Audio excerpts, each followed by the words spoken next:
Tere kõigile, head kuulajad ja vaatajad. Eesti.com kuu uudised september 2025 on taas nüüd siis eetris. Meil on täna harjumuspärane saatemeeskond. Alustame siis Maarjo Maripuu, tervist. Tervist kõigile. Loomulikult portaali Raudvara Maik Kalamus. Tervitus. Siis on meil kohal ka Andres Saukas, tervist. Tervist. Ja loomulikult välisuudiseid jälgiv Tõnu Kalvet, tere! Tervist, mõistust ja tarkust! Ja mina siis olen saate juht ja portaali peatoimetaja Mihkel Johannes Paimla. Alustame siis tagasivaatega eelmisesse kuusse. Kui me eelmist saadet tegime, see oli umbes septembri keskpaigal, siis sinna saatesse läks ka Charlie Kirki mõrv, kuna see toimus vahetult mõned päevad enne seda. Ent selle aja jooksul on nii mõndagi esile tulnud, millest peaks nagu lähemalt lahti rääkima ja kasutan siinkohal võimalust lugeda mõned read ette, mida Andres Saukas mulle isiklikult saatis seoses selle teemaga. Ehk siis Charlie Kirki mõrva järelkajad, muu hulgas matustel 666 saali asetused ja miks minnakse diktatuuri poole. See on siis seotud sellega, et vasakanarhistid on suure jamaga hakkama saanud ja nüüd siis tuleb sõnavabadust otseselt piirata, ilmselt mitte ainult USA-s. Meenutage või seda tunneli avatseremoonialt Šveitsis 2016. aastal ja Euroopa on lagunemas nagu suur Roomagi, sest ta pooldab satanismi ehk ebainimlikkust. Ja tulles nüüd selle temaatika juurde, siis 14. septembri hilisel õhtul meie aja järgi toimusid mälestusteenistused ja selles ühest kesksemas oli kohal Donald Trump, Elon Musk, J.D. Vance ja paljud teised, kaasa arvatud mõrvatu leske Erika. Ja nüüd tuleme mõningate asjade juurde. Kõigepealt on kummastav, kuidas jõuti vahistamiseni 33 tundi pärast mõrva, ehk siis 33.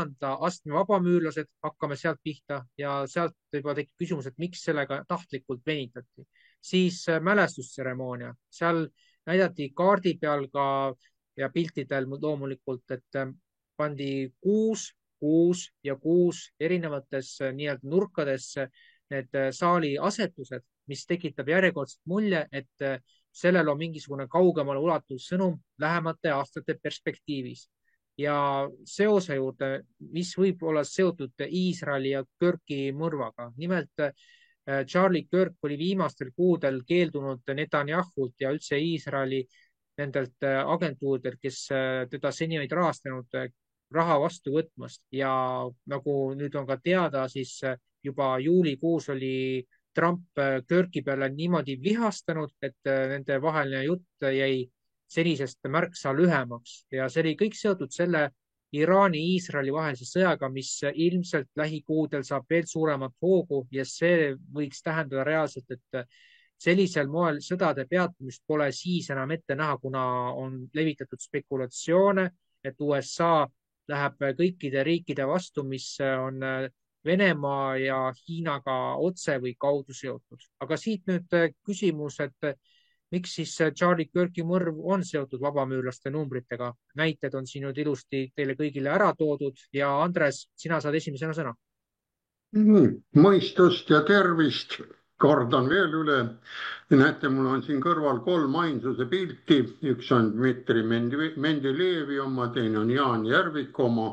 Ja see näitab, 3 on üks suur arv ja 1 on keskel on päris suur number. Mis seal kirjas on, seda vaatate ise. Keegi peab juhtima ja ütleme need vabamüürluse 33, kui nüüd liidate kokku, mis te saate? Saate 6.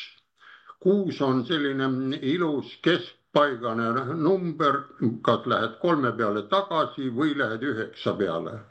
Nii et see näitab muutuste aega, ükskõik mida võtta ja vabamüürlusest on tehtud tavaliselt ka selline asi, et on niisugune vandenõuteoreetikud või ei ole, aga nad on täpselt pooleks, sellepärast nemad juhivad seda maailma, maailm on lihtsalt mõistuse pärast vaim ja nad kasutavad ära kas head külge, halba külge. Kui neid ei oleks, ma ütlen, siis see oleks, kogu see kupatus oleks kummaline. nii et ma ei kiida ei heaks ega pahaks, pooleks panen, 50-50. nii, aga nüüd tuli seesamane 666, 3 kuud, liitke nüüd see kokku, mis saite. 18 või see 3 korda 6 on 18 ja siis 18 annab 9, see annabki lõpumärgi kätte ja see näitab, et sellel süsteemil praegult, mis toimub, on juba lõpp olemas. Mõtelge, kui ta pidi tahate ära ja nüüd Charlie Kirk on märter, müts maha tema eest, sest tema jääb nüüd ajalukku päris pikaks ajaks. Lühikene elu oli tal küll, aga kirjutised, mis kõik tulevad, et ta oli normaalne, ütleme, läbikäija, suutis inimestele selgitada ära, kui inimene ei teadnud vastust, alati ta tahtis definitsiooni, mida see tähendab sinu meelest ja kui ei olnud, pakkus oma variandi välja ja alati küsis, mis sa arvad, kas see on õige või mitte. Nii et ta ei surunud mitte midagi peale, ta oli täielikult loogik, ütleme tehnokraatliku mõtlemisega. Ja kuna see ülejäänud mass, see samane, mida siin nüüd see 3 ainsus näitab Mendelejevis, vaim, see ongi mõistus, tarkus, seda enam ei ole, siis lollid lähevad kallale ükskõik mille pärast, ta leiab põhjuse ja ründab. Ja nagu lehtedes ka kirjutab, et inimesed olid üle 200 000, olid leinaseisangus ja või ootasid tema ära saatmist. Vot siin ainukene koht, mille juures mina pooldan seismist. Muidu ma olen igasuguste seismiste vastane. Nii et selle vastuse kohta ma nüüd 2 sõnaga saan öelda veel lõpuni, et see on selle ajajärgu lõpp. Nad ise tunnistavad, need samad vabamüürlased panid numbrid kirja, sest võtke need sõjad, mis siin olnud, 6 miljonit ja 6 miljonit on surma saanud, 6 miljonit hukati, eelmised maailmasõnad, nii et need on sellised tähised, millega see asi lõpeb. Nii, minu poolt kõik. Ja, aitäh sulle, Andres, selle väga sisulise kokkuvõtte eest, et siin tulebki vaadata just ajaloolisele perspektiivile tagasi ja mõelda, et Charlie Kirk oli üks nendest vähestest, kes tõepoolest, kui tema oli nendest inimestest, kes andis inimesele mõtte, et nüüd mõtle kaasa ja ma annan sulle ideesid juurde. Aga kuna Maik on USA-s ise, siis ma annaks talle järgmisena sõna. Ja, tänud, et Charlie Kirki asi on niisugune imelik, väga palju nagu kahtlustamisteooriaid tuli välja ja ma lihtsalt hakkasin uurima, kes neid kahtlustamisteooriaid välja on andnud, eriti need, kus siin siis vastavalt kuulid on imelikult lennanud ja igasugused muud asjad. Mis on nagu tõde selle juures on see, et huvitaval kombel oli seal siis turvameesteks üks, kes oli ka siis Donald Trumpi Secret Service'i ajal siis turvamees ja just siis, kui seal Butleris teda tulistati, oli tema üks nendest meestest, kes oli siis Charlie Kirki turvamees seal. Ja muidugi, kui ma vaatasin seda, kus kohas see info tulnud on, siis on suurem osa Facebookist. Ja mulle lõi seda ette järjest ja järjest, kus oli seda, et see kõik on vale ja see asi on vale. Need olid sellised imelikud portaalid ja sellised inimesed, kellel polnud jälgijaid, aga miskipärast need uudised läksid nagu miljonitele inimestele. Et proovid ise selliseid asju teha Facebookis on võimatu. Nii et ma usun, see oli infooperatsioon, et seda asja kõike segasemaks ajada, naeruvääristada. Mäletame, kui Donald Trumpi tulistati, siis täpselt samamoodi alguses CNN-i ütles, et oi, et ta lihtsalt komistas ja kukkus ja lõi pea ära. Umbes taolised oli ka siin, praegu CNN ütles ju, et kohe alguses, et rõõmustav siis Trumpi siis toetaja tulistas rõõmuvoos, lasi õhku, tulistas õhku ja kogemata siis läks pihta, need on muidugi absurdid. Mis me räägime siis Erika Kirgist? No kujutage ette, kui teil on abikaasa saab surma ja te mõned päevad peale surma juba olete okei, et te võtate tema siis organisatsiooni üle. No normaalsel inimesel ikka läheks selleks mitu kuud, enne kui ta suudaks emotsionaalselt valmis olla midagi üle võtta. Ja muidugi, kui vaadata siis Erika Kirgi vanemate tausta, nad kõik on ju luureagentuuridega seotud. Neid natukene kahtlusi on ja neid kõhklusi on, aga mis seal tõeline tõde on, eks seda saame võib-olla aastate pärast teada. Aga selge on see, et Charlie Kirgist tehti märter. See märter aitab tuua noori inimesi tagasi kiriku ja usu juurde ja moraali juurde. Ja ma arvan edasi. Aitäh, Mait. Kahtlematult see, mis nüüd möödunud kuul toimus, see jätab jälje pikaks ajaks ja eks me võib-olla kuude või aastate pärast saame teada, et mis selle kõige tagamõte siis oli. Aga enne kui ma Tõnule sõna annan, siis ma ütleksin nii palju, et see, mis praegu nüüd kohalikud valimised on varsti ukses, et sellest võib-olla, kui jääb aega, räägib saate lõpus, aga on fakt, et poliitikute neid plakateid sõna otseses mõttes rebitakse tükkideks ja siis tehakse igasugu natsikritseldus. No see on näide sellest, kui ohtlikuks ka siin Eestis on asjad minemas. Aga jah, jätkame nüüd Tõnuga. Mis puudutab seda, kuidas mõrvati Charlie Kirk, siis muidugi tuleb uurida kõiki kahtlasid asjaolusid ja neid kõrvutada ja võrrelda ja pärast teha järeldused, aga on üks selline käekiri, mille abil tahetakse varju heita sellistele sündmustele ja nimelt kas algoritmi abil või teadlike, ütleme, tööriistade inimeste abil sööta ette selliseid kahtlusi, mis jätaks mulje, nagu tegemist oleks lavastusega, mis on kasulik, ütleme antud juhul USA vabariiklastele, kes tahavad USA jälle korda teha. Sest teatud nurga alt vaadates see võib tõesti nii olla. Suurenes ju noorte huvi konservatiivse maailmavaate vastu ja suurenes nende isamaalisus. Võib öelda, et see oli nagu suurel geopoliitika malelaual oli mingi viguri ohver, et nagu oleks olnud õigustatud mingi üllema asja nimel. Tegelik põhjus võis siiski olla see, et poliitilised vastased lihtsalt koristasid ta ära, kuna ta oli väga sõnaosav, ta oli noor heas vormis ja sellisena mõjutas inimesi, inimesed kuulasid teda, sest nagu me teame, poliitikute tööriist on tema keha ja tema hääl. Kui inimene pakatab tervisest ja tal on väga, ütleme, hea esinemisoskus, ta on sõnaosav, tal on meeldiv hääl, siis see on ju tohutu jõud. See on, võib öelda isegi teatud mõttes relv ja selle vastu seista on päris raske. Selles mõttes küüniliselt vaadates võib täiesti aru saada, miks Charlie Kirk ära koristati. Aga mis puudutab numeroloogia asja, siis ei maksa igaks juhuks karta, et arv 66 on midagi halba. Selle kohta on igasugu väljamõeldisi levitatud. Tegemist on arvuga, nagu ikka, Andres juhtis tähelepanu, mida see märgib. Kes otsib nagu päriselt halba arvu, siis see on 616. Aga ma ei hakka praegu lahti rääkima siin saates seda, kellel on huvi, see otsib ise. Ja mina ei hakka nagu sellise arvu levitajatele nagu reklaami tasuta tegema. Mis puutub vabamüürlastesse, juttu oli algul ka nendest. 2-3 tundi enne tänase saate salvestust ma Tallinna kesklinnas kohtusin Eesti vabamüürlaste tähtsuselt teise inimesega. Ma kiitsin teda tema asjalike sõnavõttude eest Facebookis, sest nii energeetika kohta kui ka muude asjade kohta ta on üllatavalt asjalikku juttu kirjutanud. Näiteks kohati jääb selline mulje, nagu tema energeetika teemalised artiklid oleks kirjutanud Andres Saukas. See tähendab, et inimene on jõudnud teatud tasemele, kus ta enam ei pea valetama. Valetamine on siis jäetud nagu temast allapoole jäävate tegelaste ülesandeks. Inimene tuli nüüd välja, tuli poliitikasse ja kandideerib.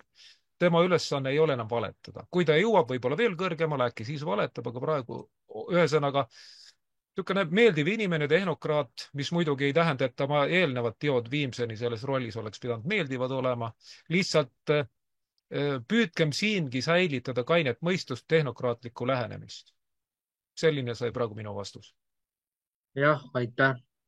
Eks siin ole erinevaid seisukohti nii ühelt kui teiselt poolelt ja tore on, kui inimesed suudavad ennast võimalikult ärksõna hoida.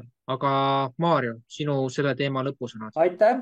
No minu jaoks on väga märgilise tähendusega see Körki surm, nii-öelda surm, sellepärast et Körki surm normaliseeris poliitvägivalla ja mõrvad üle kogu maailma tegelikult.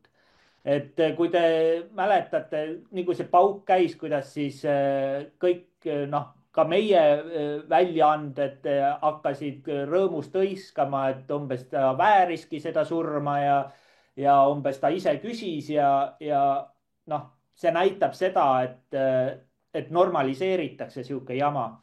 Aga see ei ole ainult liberaalse poole pealt nii, sest nüüd kas sellel nädalal oli uudis, kus üks egrekas andis üle kupli ühele reformikale ja siis, kui Facebookis vaadata seda kommentaariumit, siis on seal lõiskavad jällegi konservatiivid, et õige, et kurat annaks ise neile reformikatele kitli peale, mis tegelikult näitab, et see vägivalla teema on aktiviseerunud mõlemal poolel ja see läheb aina nagu lumepalli efekt tekib, nii et eks seda saab näha, kas see läheb siis reaalselt ka nüüd poolte vahel madinaks üle maailma või eks seda näitab aeg. Aitäh.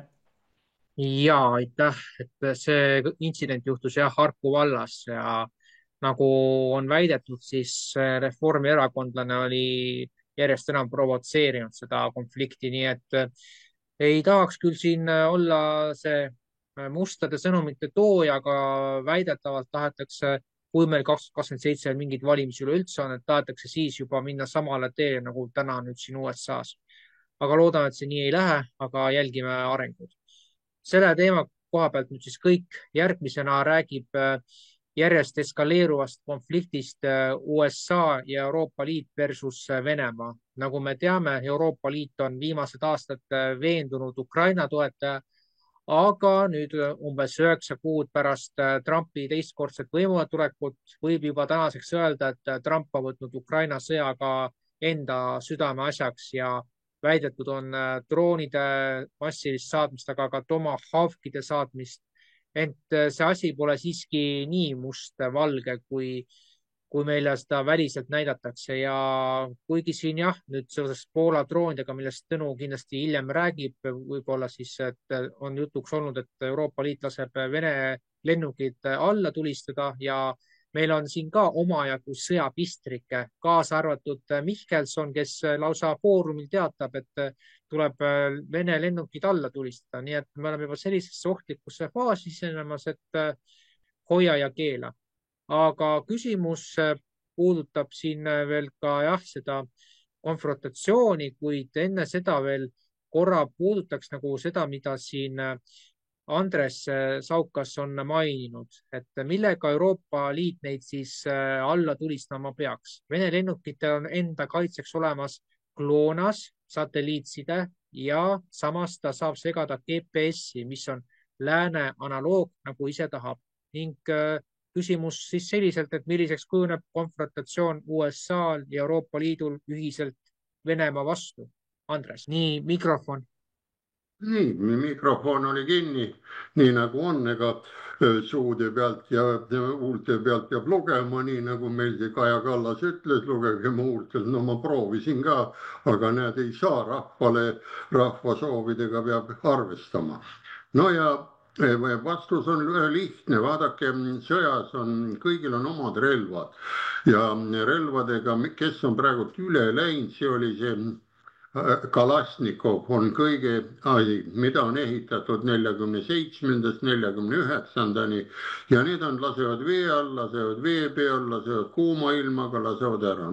See on siis kõigile müüdav moment või see relvaliik, aga ülejäänud on niimoodi, tehakse enda territooriumi kaitsmiseks tavaliselt. Ja vaadake, kui ostab keegi mudane riik, nagu meil on sood ja selline kitsa lindiga tankid ja võhik ostab, mis see sellega on? Tal peab olema labidamehed ja tõstuk ja kaasa tõmba ja kaasa. mäletate, nüüd hiljuti oli ju, kaevati ju terve kuu aega ühte Ameerika tanki Leedus välja, see on rahvale meelest ära läinud. Aga vaadake, matemaatik ja tehnokraat, sellele jäävad sellised lollused meelde. No vot, ta ei ole ju inimlik tegevus. Meie nagu tehnokraat selle peale ei mõtle, et kui on mul kõhuhäda, et siis ma 3 päeva mõtlen ette, kas minna kempsu või mitte. Aga poliitikud mõtlevad selle rahulikult ära, et täna ma vist ei lähe, pean natukene dieeti ja nii edasi. Nii et mured on puud. Ja nagu ma siin siis räägin, on satelliitside on, hiinlastel on Beidou, see on suure vankri juht, on nendel. Venelastel on satelliitside GLONASS ehk kloonitud ära. Ja meie kasutame GPS-i ja võite vaadata, lüüa need Vikipeedias lahti, milline neilist on kõige täpsem. Ma ei hakka teile ütlema, muidu te igavlete ja kuulate ära ja lasete ühest kõrvast sisse ja teisest välja, nii nagu snaiper ütleb niimoodi, et kuul lendas ühest sisse, teisest välja ja ei jäänud midagi meelde. No ja vot siit sellest saabki ära ja kui ma olin Kroonus 70-ndatel, siis olid kõik asjad olemas, millega summutada, millega alla lasta, lööklainega olid laserkahurid, lasid magnetkahurid, kõik olid olemas. Ja kui YouTube'is ka vaatate, siis isegi ameeriklane näitab, kui tuleb igavene parv droone ja üks masin seisab seal laua peal, vajutab nuppu, kõik kukuvad plaks alla, kõigil on sagedus kadunud. Ja kõigil ei ole, aga meil räägitakse, jah, nendega saab võidelda ja nendega ei ole ja rakettidega teha. Ja kui hakkate normaalselt mõtlema, just võtame jälle selle kolmiku, mis ma siin kõrval on, vaim, see mõistus ära. Millisel territooriumil, kuidas, mis relvi meil vaja on siin Eestis, et ennast üldse kaitsta. Island on suurem kõvasti, neil on ainult 40 sõjaväelast ja see on rannakaitse terve suure saare peale, rannavalve on, aga kütus ja kõik on neil olemas, serverid seisavad püsti. Nii, nüüd meie kaitseme mida? Lülitasime elektrist lahti, allpool ei huvitagi, et need on juba hädas seal. Järgmised saated, mis tulevad, ütleme väike reklaamikene ka tehnokraati, siis näitab, kuidas juba trumbi käsul lastakse tuulikuid juba maha, portsude viisi kukuvad videokaamerates ilusti, väiksed autod sõidavad ja juba nad utiliseerivad neid ära. Ja põhjus on lihtne, nad on 20-25 aastat vanad ja neid ei anna enam remontida. Nii et arvestage ära, siin ütleme, sõimame selliseid mehi nagu meil, tulen tehnikaga sisse, lähen natukene teemast kõrval, aga see aitab ka kõrvade vahel midagi säilitada. Sõnajalad lasid 100 inseneril teha, see on korralik tuulik. Harri Raudvere tõi sisse, ta on ju töötanud üle 10, ta hakkab varsti seda ise maha võtma, aga ikka sõimatas. Ja siia, mis tuleb puhas Hiina P-tähega ütleme, Hiina kraam, õhukesed, tihendid ei pea ja nii edasi, võite uurida, vaadata. Ja kuidas neid siis ära viia, ega hiinlane tuleb raha eest jälle ära viima, ma ütlen ära, ega midagi ei ole, mis maailmas inimene on välja mõtelnud. Siis sellel on kohe ka vastu mürk olemas, ta oskab sellega ka likvideerida seda. Nii ja küsimus nüüd oligi, et mis siis, kuidas see Venemaa ja see liidu värk on, ameeriklane, kuidas selle punase mütsi peal see silt on Ameerika tugevuseks. Ja nad on Venemaaga juba ammu koostöös, siin istuvad maas, ameeriklane on praegu, ostab seda tuumakütust, rikastatud, tal tablette ei ole, on lepingud tehtud, venelane aitab tal uuesti need rikastustehased püsti panna, teda ei huvita, ta tahab oma teha kord. Ja siin hiljuti ka uudis, see on nüüd selle järgmise teema oma, aga kui inimesed vaatavad, ega siis uudis, mis kuu aega tagasi oli või aasta tagasi, see, kui täna rääkida, ta on ikkagi uuesti tuleb ära, sest ajalugu on selline asi, et ta kordub. Ja uudised olidki, et kindralid ja kõik on juba praegu sellest, et vaja ennast korda teha. Ja vot siin jääbki nüüd üle Euroopa Liit ja Venemaa ja tahab siis tulla ja Euroopa Liidus ei ole enam suur riik ja inimesed. Mõelge selle peale. ennem oli nagu suur Saksamaa või Hispaania või, nad on juba nii tühjaks tehtud, nad on, kõik lähevad ära ja mis see ameeriklane teeb? Ameeriklane praegu tahabki tuumajaamad ja need käivitada kellega? Sakslaste abiga. Need sakslased, kes tahaksid endal 6 tuumajaama kohe käima tõmmata Saksamaal, nad ütlevad, et 6 saame kohe käima, siin 3, 4, 5 kuuga saame ära. Aga kui nendel teeb kinni ei panta, siis nad lähevad Ameerikasse, aitavad Ameerika jälle ülestõusule ja ongi kõik. Ja kui siin mõistus pähe tuleb Euroopast, tulevad tagasi ja aitavad siis Euroopa suureks teha. Noh, aga mida ma ei usu, sellepärast Nõukogude Liitu ka enam jälle suureks teha. Liidud jäävad liitudeks, neil on erinevad ja üks väike näide, Kroonus ka kapteniga oli hea sõnavõtt, rääkis ära, ütles, et vaata, meil on 100 meest siin roodus, kõik on eri rahvusest. Kui nüüd sõjaks läheb NATO ja selle läänega läheb, mis siis juhtub? Ma ütlen, kõik lähevad koju. Kodakoju. Ma ütlen, mina lähen Eestit kaitsma, Usbek läheb oma kodu kaitsma ja siin ei kedagi. Ja praegult on Euroopa Liidul täpselt sama, ütleme siin 4. paragrahv tuleb NATO-ga ja 5. paragrahv tuleb appi. Need paragrahvid ainult kaitsevad, ega inimesed siis ei kaitse. Ja võt sellest on, et suured hoiavad omaette, see Venemaa, Hiina, Ameerika, India, ütleme see, vaadake seda BRICS-i ja siis vaadate Shanghai, nendel on oma riik, oma sõjavägi, oma rahad ja teevad omad pangad ja kogu lugu. Nii, minu poolt kõik. Ja suur tänu sulle, Andres.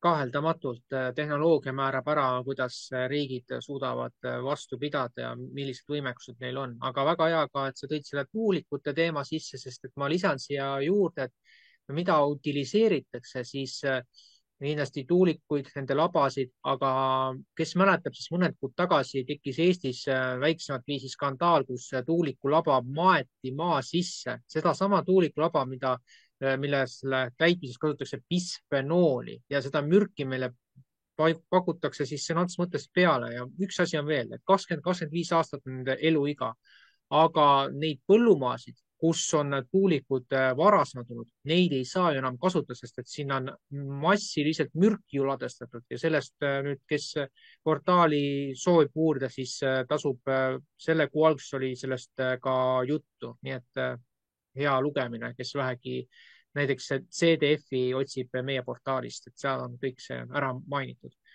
Aga tulles nüüd tagasi USA Euroopa Liidu juurde, siis Maik, sõna on sinu. Ja, tänud. Et nagu Andres rääkis paljud asjad ära, millest mina tahtsin rääkida. Nii et minu jutt jääb siis lühemaks. Põhimõte on jah, täpselt seesama, et USA vaatab seda, mis on USA-le kasulik. USA annab, jah, ta ei anna. Ta müüb Euroopale siis vastavalt sõjatehnikat, mida nad võivad siis vastavalt kasutada Ukrainas. See on natukene ja teistmoodi ja siin on uudised selles, et nad vaatavad ikkagi täpselt, kui see Tomahawkid ikkagi jõuavad Ukrainasse, siis seda kasutatakse Ukraina sees, mitte väljaspool. No need on täpselt need uudised, mis on siinpool jooksevad. Nii et Trump teeb kõike seda, mis on kasulik USA-le ja muidugi nad tahavad müüa ju vedelgaasi Euroopasse, oma kütuseid. Loomulikult nad vaatavad seda ja Euroopa Liit, nad on nõrgad. Kui vaadata neid majandusi, siis 3 aastat on praktiliselt kogu Euroopa Liidu majandus kahanenud. Inflatsioon on meeletu olnud, sest et jällegi raha hulk ühtepidi suureneb, aga seda ei näita välja siis inflatsioonis arutamisel. Nii et tegelikult see olukord on veel hullem, kui veel ette suudetakse kujutada. Aga Eestis samamoodi on 3 aastat ju majandus kukkunud ja midagi paremaks ei lähe ja neil on vaja näidata süüdlast. Süüdlaseks ei saa ju olla jumala eest ju liberaalid, kes on seda rohepööret teinud, kes on energiahinnad lakke viinud, kes on makse tõstnud. Näidatakse ikka näpuga Ukraina peale. See on ka nende ainukene variant veel kuidagi seda Babyloni, seda asja, seda impeeriumi veel püsti hoida, on ainult sellega, et näidata kedagi teist, viia see nüüd süüdistus kellegi teise nime alla ja sellepärast see asi käibki, nii et USA vaatab igatepidi, kuidas ta saaks rohkem raha teenida selle pealt ja muidugi Euroopa Liit, nüüd nad võtavad 800 miljardit laenu, et sedasama USA sõjatehnikat osta. Noh, selline see asi on, nii et ja USA mõtleb väga enda peale ja kuidas nendel parem on. Tuletan meelde, et Roman Pipko nüüd kinnitati ära suursaadikuks ja ta on kohe Eestisse tulemas. Miks see on tähtis, on see, nagu ma ennem ütlesin, Roman Pipko oli ju 10 aastaid USA, Venemaa kaubanduskoja president.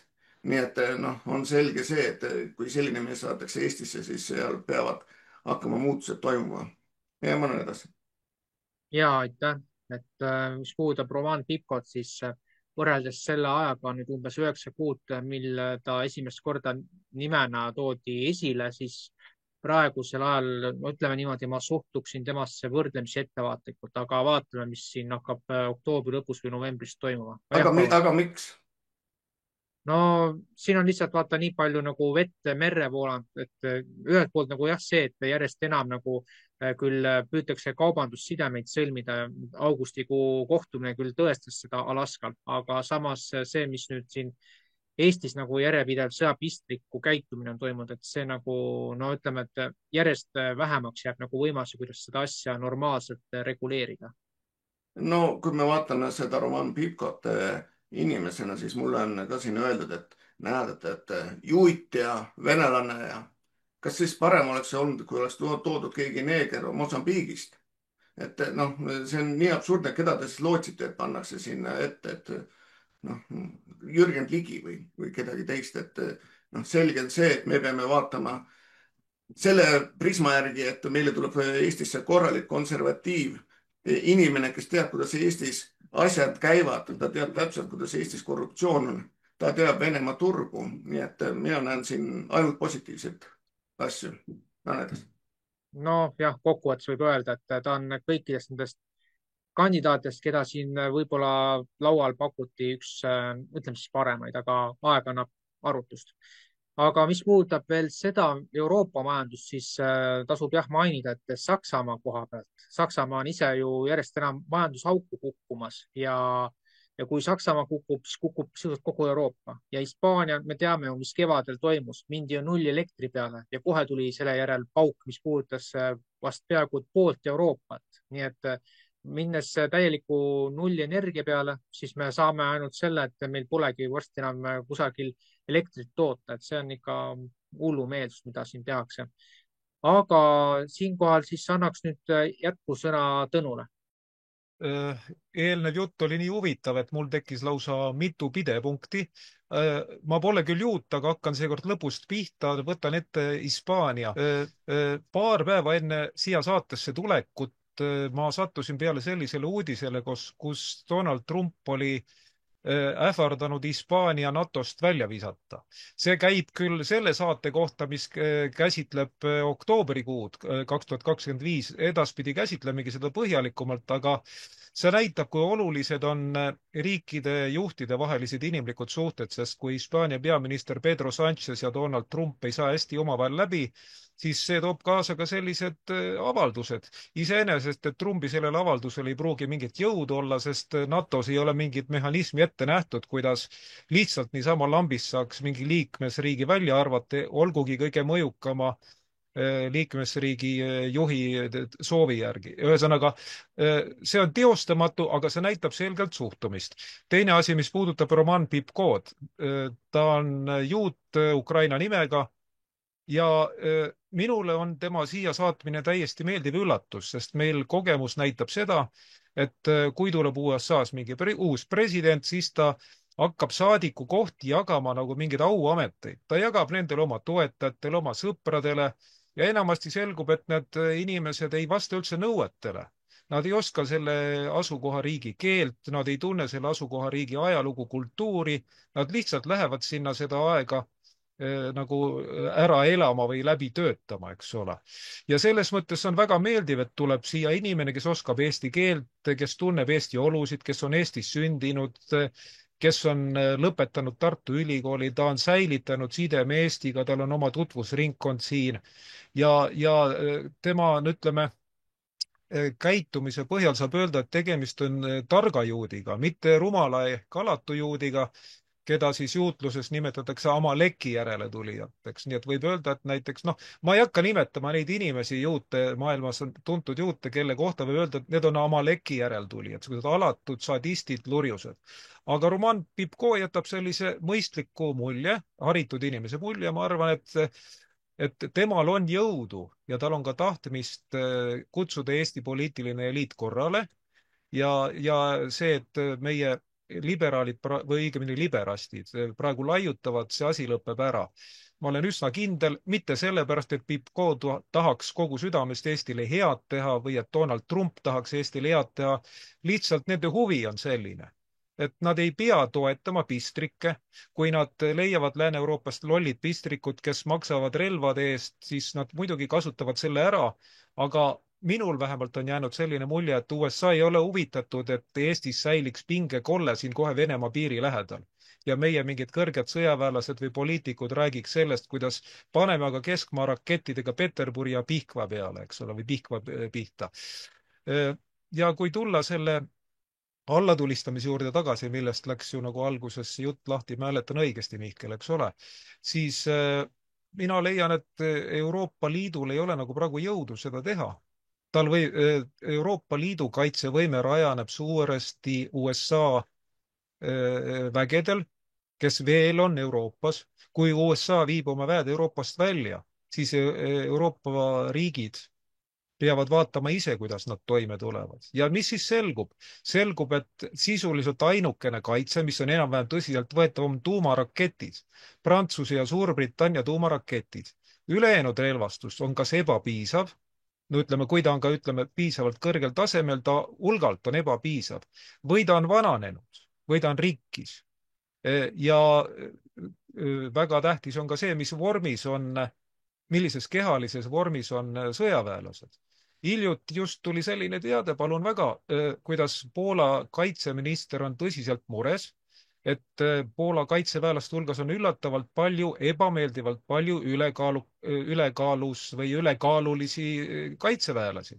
See tähendab, et sellised sõdurid ei ole lihtsalt võitlusvõimelised. Kuigi Poola on, ütleme, endise idabloki kõige võimsam riik Euroopa Liidus vaadates, siis ka Poola sõjavägi ei suudaks Venemaale mingit mainimisväärset vastupanu osutada. Ja sellised allatulistamisjutud, need on sellised rohkem nagu mõeldud lihtsameelsetele. Ma korraks tulen tagasi majanduse juurde. Andres ka mainis seda, et USA sõltub Venemaa uraanist. Minu andmetel see sõltuvus on 20%. See tähendab, et kui Venemaa ei müüks enam USA-le uraani, siis USA tuumakütusest langeb korraga ära 20%. Kui USA suudab leida ruttu allika, mille abil asendada, siis see on teostatav. Ütleme, kujundlikult öeldes, siis tal on nagu suurem võimalus Venemaaga norida tüli, kui ta peaks tahtma midagi nii rumalat. Aga kui ta seda ei suuda, siis on täiesti ogar loota, et USA lihtsalt hakkaks Venemaaga tüli norima ja nii-öelda piire kompama. Kujutage ette, inimesed, 20% tuumajaamade kütusest langeb ära. Ütleme, 20% tuumajaamadest langeb rivist välja. Mida see tähendab energeetikale? Mida see tähendab majandusele? Ja need pistrikud, kes räägivad, et vot meie ajame väärtuspõhist poliitikat ja meie paneme ka Venemaa rusikaga paika, need kas petavad või nad tõsimeeli on kasulikud idioodid või lihtsalt idioodid, ütleme otse välja. Tulen korraks tagasi selle tulistamise juurde, kui sa lubad, Mihkel, ma äkki räägiks selle Poola drooniloo ära, kui see sulle sobib. Poola droonidega oli selline asi, et 2025. aasta septembris sellest ju kellati kogu Euroopa ja ilmselt ka Põhja-Ameerika ajakirjanduses räägiti, kuidas Vene droonid on sinna tulnud ja midagi tuleb ette võtta ja siis hakati kontrollima, selgus, et enamus ei vastandki tõele.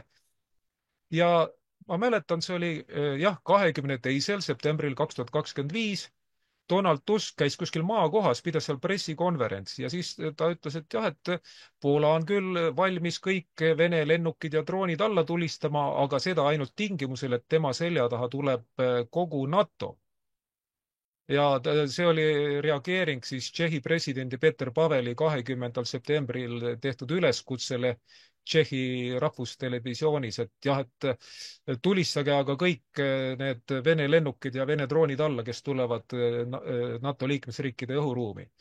Ja siis Tusk, kes on küll liberast, aga tal on nii palju mõistust, ta sai aru, et siis Poola satuks ju tõsisesse ohtu. Ta ütles, et teeb seda ainult siis, kui kogu NATO tuleb selja taha.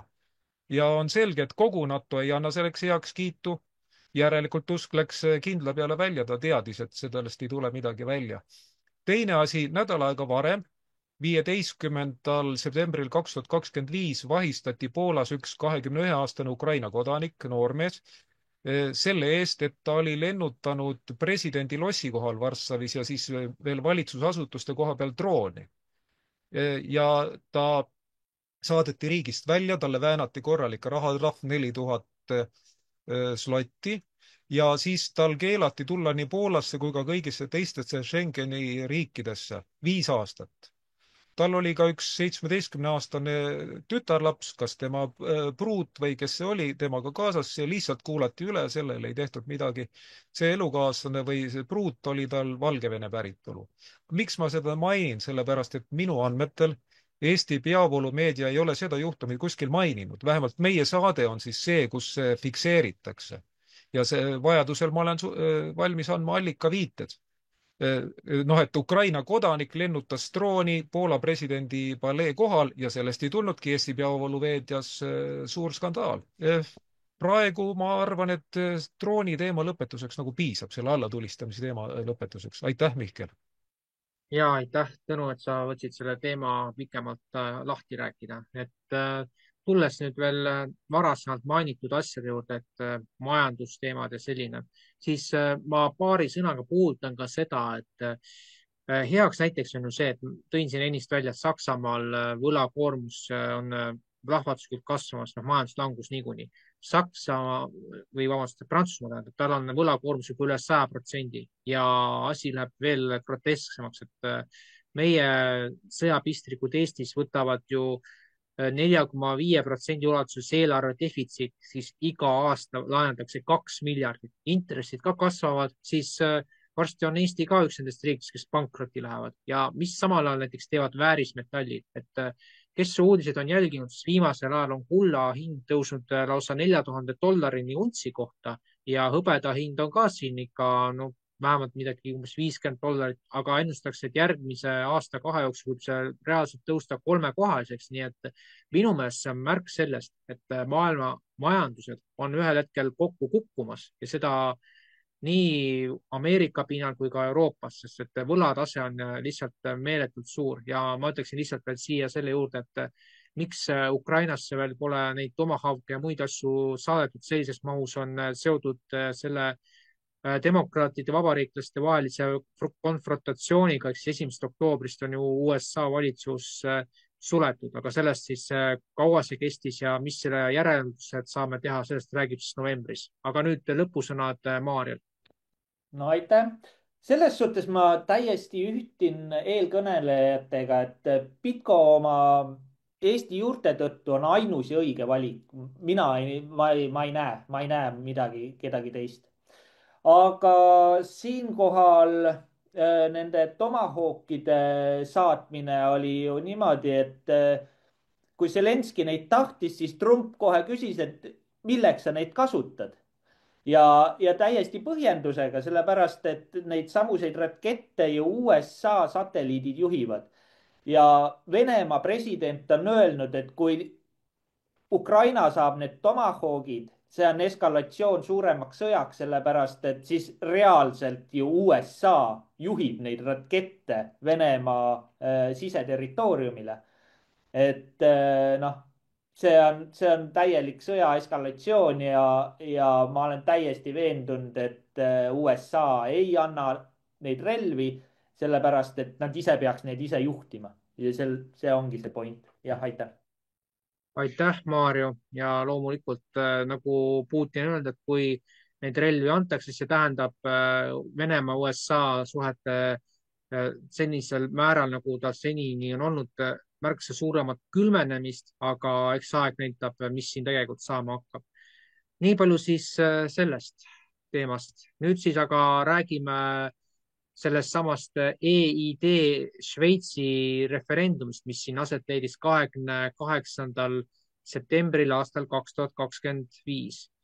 Ja teema siis puudutab seda, et järjest enam ju surutakse peale seda digitaalset identiteeti. Kui 4 aastat tagasi lükati see kindlalt tagasi, siis nüüd valitsus ise muutis seda sõnastust justkui pehmemaks, aga ometigi teatud ohud sellega ju endiselt jäävad ja kui juba uskuda poolt juttu, mida valitsus räägib, siis saad topelt petta. See on samamoodi, nagu sa usaldaksid Reformierakonda.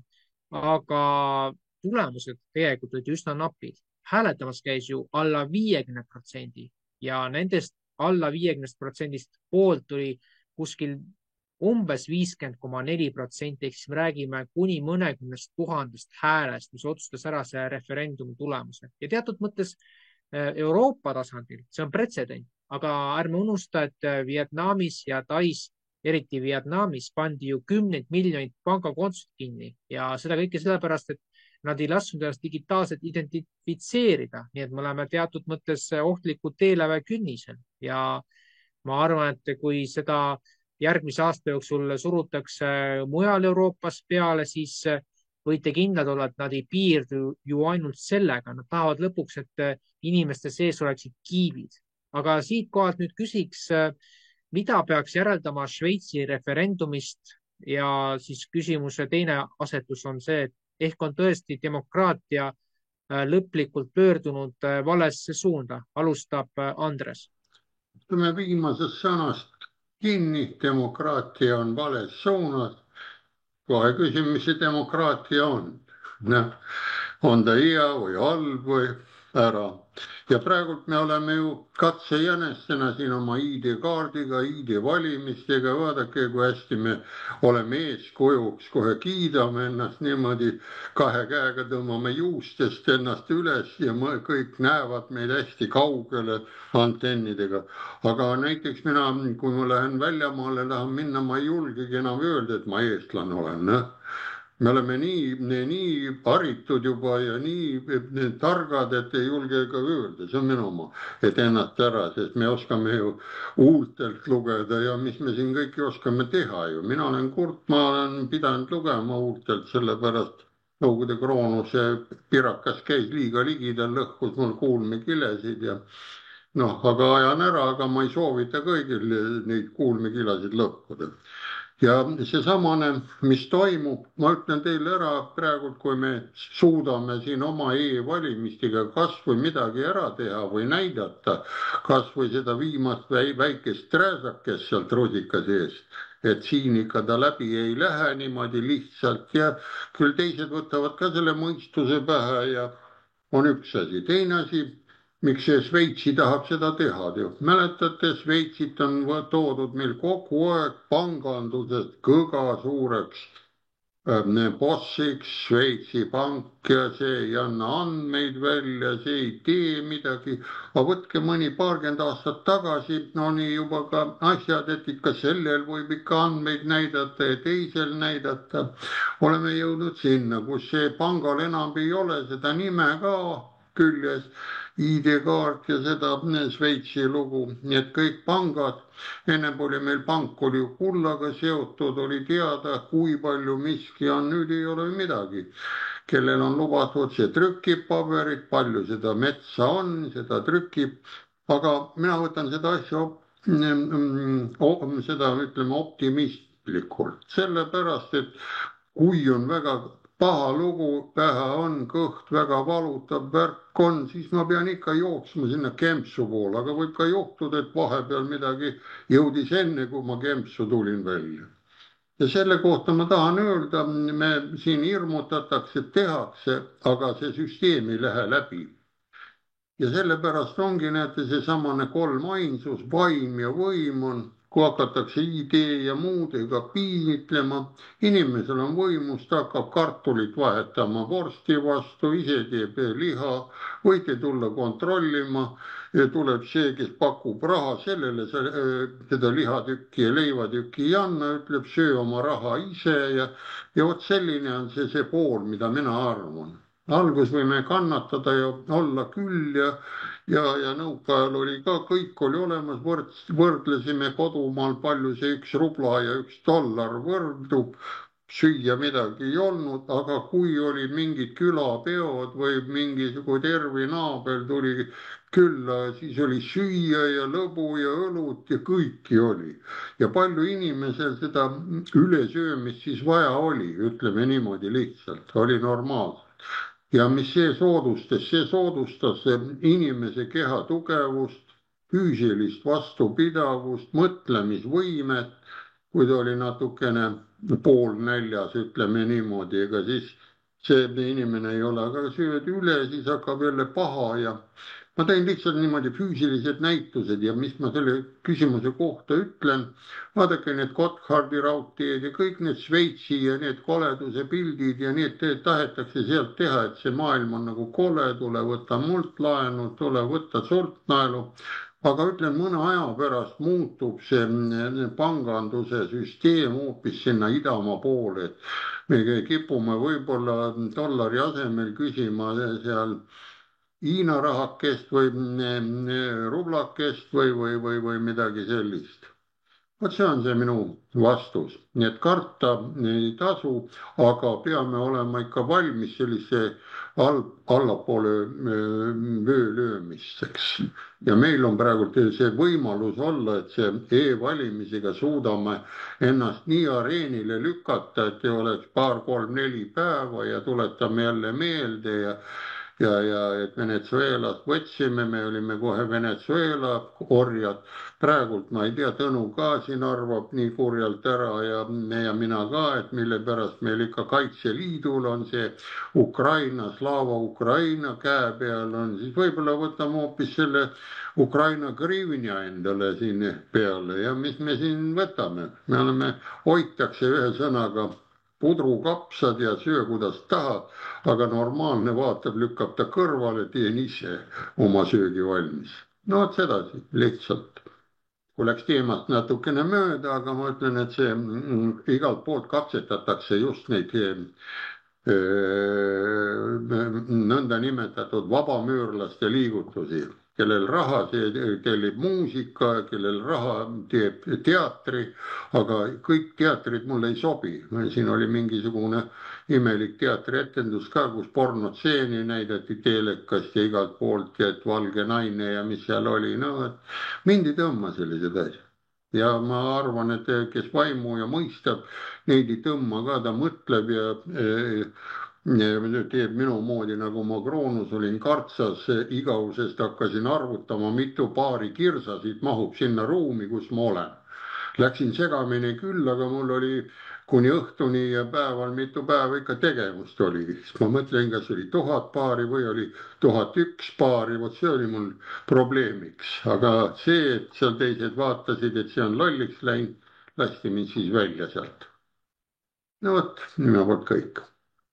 Aitäh sulle, Andres. No ma olen nõus, et teemasid sai rohkem, aga minu meelest on väga huvitavad punktid, kaasa arvatud selle inimasjanduse etendus seal nii Tartus kui ka Von Krahlis, et minule see absoluutselt ei sümpatiseeri ja no ma ei saa nagu inimestest tööst aru, kui siin karjutakse, et kultuuril jääb raha järjest vähemaks, siis kes on selles tegelikult süüdi, kas need, kes kultuuri perverteerivad või need, kes no täielik tohuvabohu tõepoolest, aga jah, selle e-valimistega tõepoolest on ka see seis, et 2020 võttis selle Venemaa kasutusele, nii et me oleme, Eesti on Venezuela ja Venemaaga ühes pundis ja praegu Trump ju võitleb usinalt Venezuelaga, nii et saab näha, mis siin arengud on.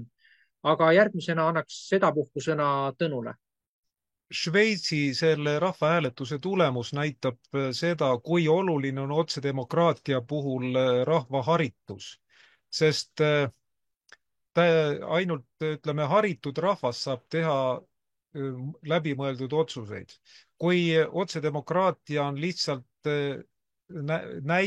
näitamiseks, noh nagu moe pärast, siis ta ei toimi. Ja praegu tundub sedasi, et suurel osal Šveitsi elanikest, kas on täiesti ükskõik, mida selle rahvahääletusega otsustati, või siis jäi arusaamatuks, mida sellega otsustati. Ma mäletan hästi, umbes 10-15 aastat tagasi olid ju Šveitsis samuti tähtsad rahvahääletused ja siis neid enamasti algatas Šveitsi Rahvapartei, kes no meie mõistes on nagu kõige tugevam, kõige mõjukam Šveitsi rahvuslaste erakond.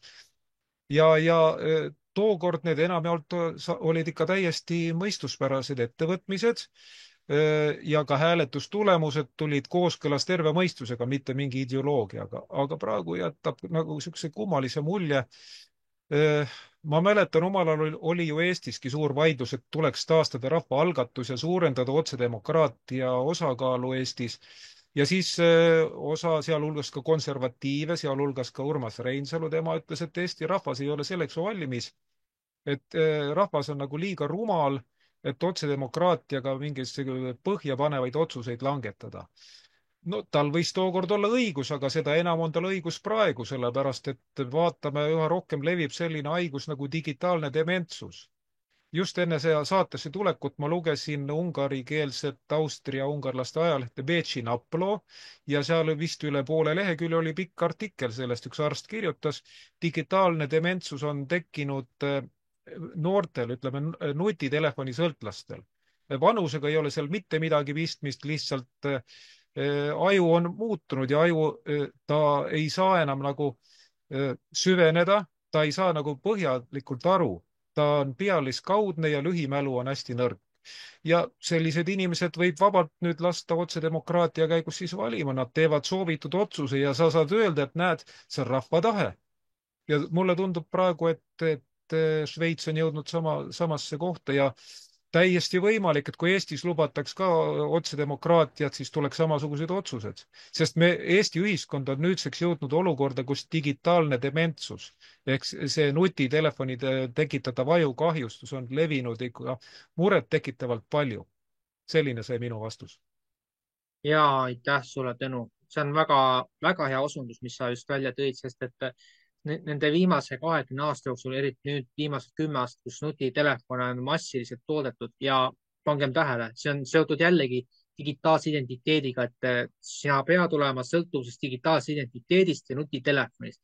Ja me jõuame selleni välja, et lõpuks inimene enam ise ei mõtlegi, vaid temast mõtleb telefon või siis mingisugune kiip, mida tahetakse inimestele käe peale või kuhu iganes süstida. Et mina nimetan seda väga ohtlikuks tendentsiks ja ütleme niimoodi, et kui me võtame nagu 20 aasta tagant, kui oli Euroopa Liidu referendum, siis oli umbes 2/3 hääletajaid ja siis oli ju siis seis selline, et nendest umbes 2/3 toetas Euroopa Liitu ja 1/3 oli vastu. Aga nagu me juba mõned aastad teame, siis see kokkuvõttes ei tähendanud, et pool elanikkonnast, kes saanuks hääletada, hääletas tegelikult ka Euroopa Liiduga liitumise poolt. Vaat siis niimoodi, aga jätkab siis Maik.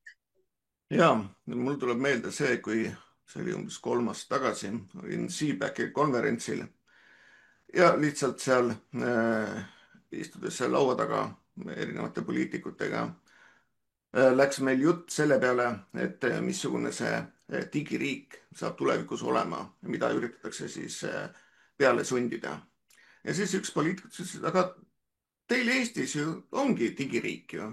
Teil juba asjad kõik käivadki, nii nagu mujal hakatakse nagu mõtlema. Et Eesti on selline testiriik, kus lollused ära testitakse ja siis vaadatakse, kuidas teistele saab seda peale anda. No vaatame siis Hiinat. Seesama tegelikult see, nüüd Klaus Schwab ütles, et talle nii väga meeldib see Hiina süsteem, talle meeldib see Hiina digiriik. No, mis me Hiinast näeme seda, seal on sotsiaalkrediit, seal on juba on ka siis digivaluuta ja asjad. Aga nüüd, kui vaadata uudiseid, siis on tohutult tekkinud inimesi, kes on kodutud. Nad ei ole kodutud mitte sellepärast, nad oleks joodikud, narkarid või siis mingisugustes vaeguste käes, vaid lihtsalt sellepärast, et neil ei ole sotsiaalkrediiti. Nad on ütelnud kuskil midagi valesti ja noh, lihtsalt nad ei saa enam tööle, nad ei saa enam midagi üürida, sellepärast ainult, et nende sotsiaalne krediitreiting on nii madal. No sedasama asja üritatakse siis Euroopasse tuua. Kui vaadata nüüd Eesti niinimetatud digiriiki, Eestis on, noh, kui võtta Ameerikaga, siis on täiesti absurdne. Tundub see, et Eestis on kõik on databaasides, kõik on omavahel ühendatud. Arst võtab kõik digiajalugu välja, teised saavad näha sinu digiajalugu, kõiksugu toiminguid, asju saad sa teha oma siis ID-kaardiga, panna PIN-i sisse ja noh, näiteks sealt võib vabalt nii tulla, et homme öeldakse, et näed, Mihkel Johannes on kirjutanud digitaalselt alla, et tema on Venemaa agent ja keegi seda ei saa vaielda. Ongi, sest et tema on selle niinimetatud, tema on pannud PIN-i, aga noh, ja ongi tõestus. Nii et noh, selles mõttes on kõik on Eestis ju olemas ja samamoodi palkasid Eestis ju ei tohi sulas maksta. No vähemalt nii palju, kui mina tean. Kõik peab läbi pankade käima. Nii mu enda tuttavad eile siin andsid teada, et neil on konto pealt rahad arestitud, kuna nad ei olnud nõus siis automaksu maksma. Ja kusjuures pangakontod on lastud miinusesse sellepärast. Noh, see ongi täpselt see sama, et teie raiped teete nii, nagu meie ütleme. Meie teeme homme maksu, teie orjad maksate ja teil ei ole mitte mingit varianti selle vastu minna. Ja tavaliselt tavainimesel ei ole rahaga, et minna kohtusse sellega minna. Aga noh, siis näete, kus tegelikult Eesti ongi juba seal, kus teised riigid on ja samamoodi see Eestis ju suurem osa raha liigub ikkagi mitte sulas, vaid läbi pankade ehk digitaalselt. Nii et noh, mujal Euroopas veel ei ole see asi nii hull, aga sinna peale nad üritavad minna ja samamoodi Eestis on ju digitaalne ID juba olemas. No, nii et kui palju siit veel edasi, siis saame seda näha ja samat lollus siis Eestis testitakse ja üritatakse siis Lääne-Euroopas seda peale sundida. No, ja ma arvan, et nad seda ka läbi teevad selle.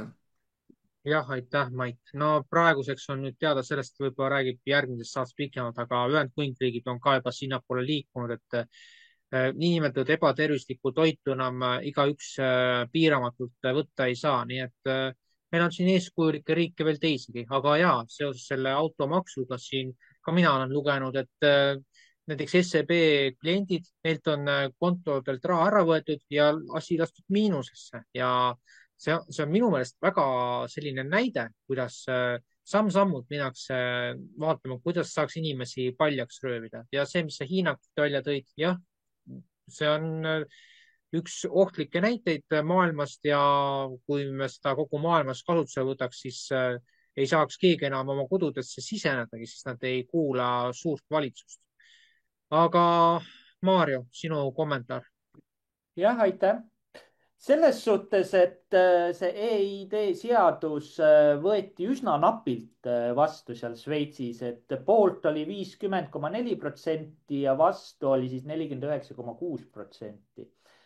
Et jah, ma näen seda sammuna ka selles suunas, et võimalik, et hakatakse ka seal seda e-valimissüsteemi rakendama, mis nüüd see EID ka võimaldab neil, on ju. Et see kõik läheb siis elektroonilise kontrolli suunas. Jah, ei muud. Aitäh.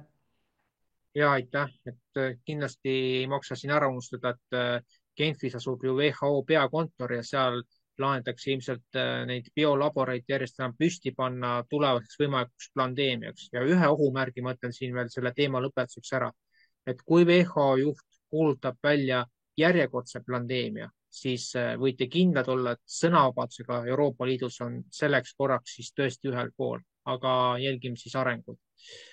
Jätkame aga nüüd tervishoiu teemadega, siis ühest otsast liigume teise ja täiesti ootamatult 30. septembril sõlmis USA president Donald Trump lepingu Pfizeriga ja selle juhi Albert Bourlaga ligikaudu $80 miljardi ulatuses, kus räägitakse sellest, et raha läheks USA-le siis ravimitööstuse arendamiseks, et et minu meelest see kõlab äärmiselt groteskselt, et olukorras, kus Trump on tunnistanud, et vaktsiinidega on probleeme, siis samal ajal ta sõlmib miljardite dollarite ulatuses tehinguid Pfizeri juhiga, kes on kõike muud kui inimlik tegelane. Ja siinkohal mõned sõnaga veel sellest temaatikast, mida siin Andres saatis. Donald Trump ja Pfizer on ärihaid ja nad teavad, kuidas migrantidest ja muidu sööjatest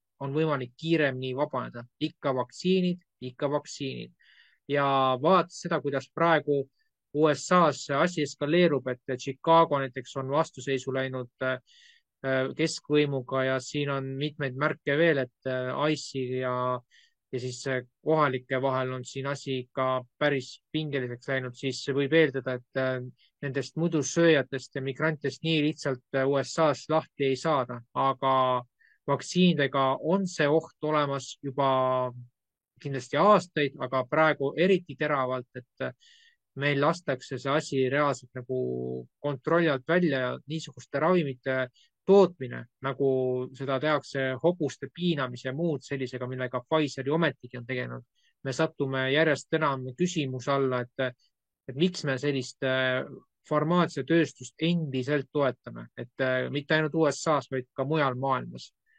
Ja selle koha pealt siis nüüd küsikski, et miks Trump Pfizeriga sõlmis miljardite dollarite suuruse leppe, kusjuures Pfizeri kuriteod pole siiani õiguslikult vähemalt lõpptasandil saanud lahendust õigusastmetes. Ja Andres? Nii, vastus oli algus, kommenteerisid ära ja ega ma jätkan kohe. Suured äriaid ehk suurriigid või suured armeed, need ju suurt koristust, ütleme niimoodi, vene keeles Partšajev-Borka ka samamoodi. Ja Kroonus on ka samamoodi, on relvadeks on ju keemiarelvad, füüsikalised relvad ja nii biorelvad ja nii edasi. Ja kõige lihtsam ongi, kui tehti ära, ütleme, Detroitid ja Chicagod ja kõik on, ütleme, neid vaadata, neid, kes seal tarvitavad, no ütleme, narkootikumi, magavad seal pikali. Ta on ju täielikult, ta ei anna ühiskonnale kasu ja tal endal ei ole ka seda elu mõtet. Nii et nüüd anname siis valiku, nagu meil siin jutud käivad, et teeks ka selle surmava süsti ise või kuidas see on seadustada. Aga suured äriaid näevad, et on vaja ju see võib-olla need territooriumid korda saada, saab uus põlvkond asemele tulla ja kui need olukorrad puhastuvad, ütleme, kui me teeme ka oma põllumaal seal, ütleme, mingisuguste rottide ja muude näriliste vastu tõrjet, kas see nüüd on nüüd looduse suhtes normaalne, ilus või siis teeme neid tõrjeid inimeste vastu. Aga kui lähme väga kaugele tagasi, siis oli ka inimsööja, et ta sõi hoopis kõrval istuja ära vahepeal, nüüd sellepärast on. Ja vot siin võibki nüüd mõelda, milline see pakkumine oli, kuidas nad omavahel selle läbi rääkisid, kui ta oli selliseks hävitamiseks, kui see inimene ei anna enam inimese mõõtu välja. Ja sama on see, et on vaja katsetada neid keemiarelvi, seda päris ei saa nagu sõjaolukorraks, siis need pahad tehnokraadid tegutsevad ja ütleme, need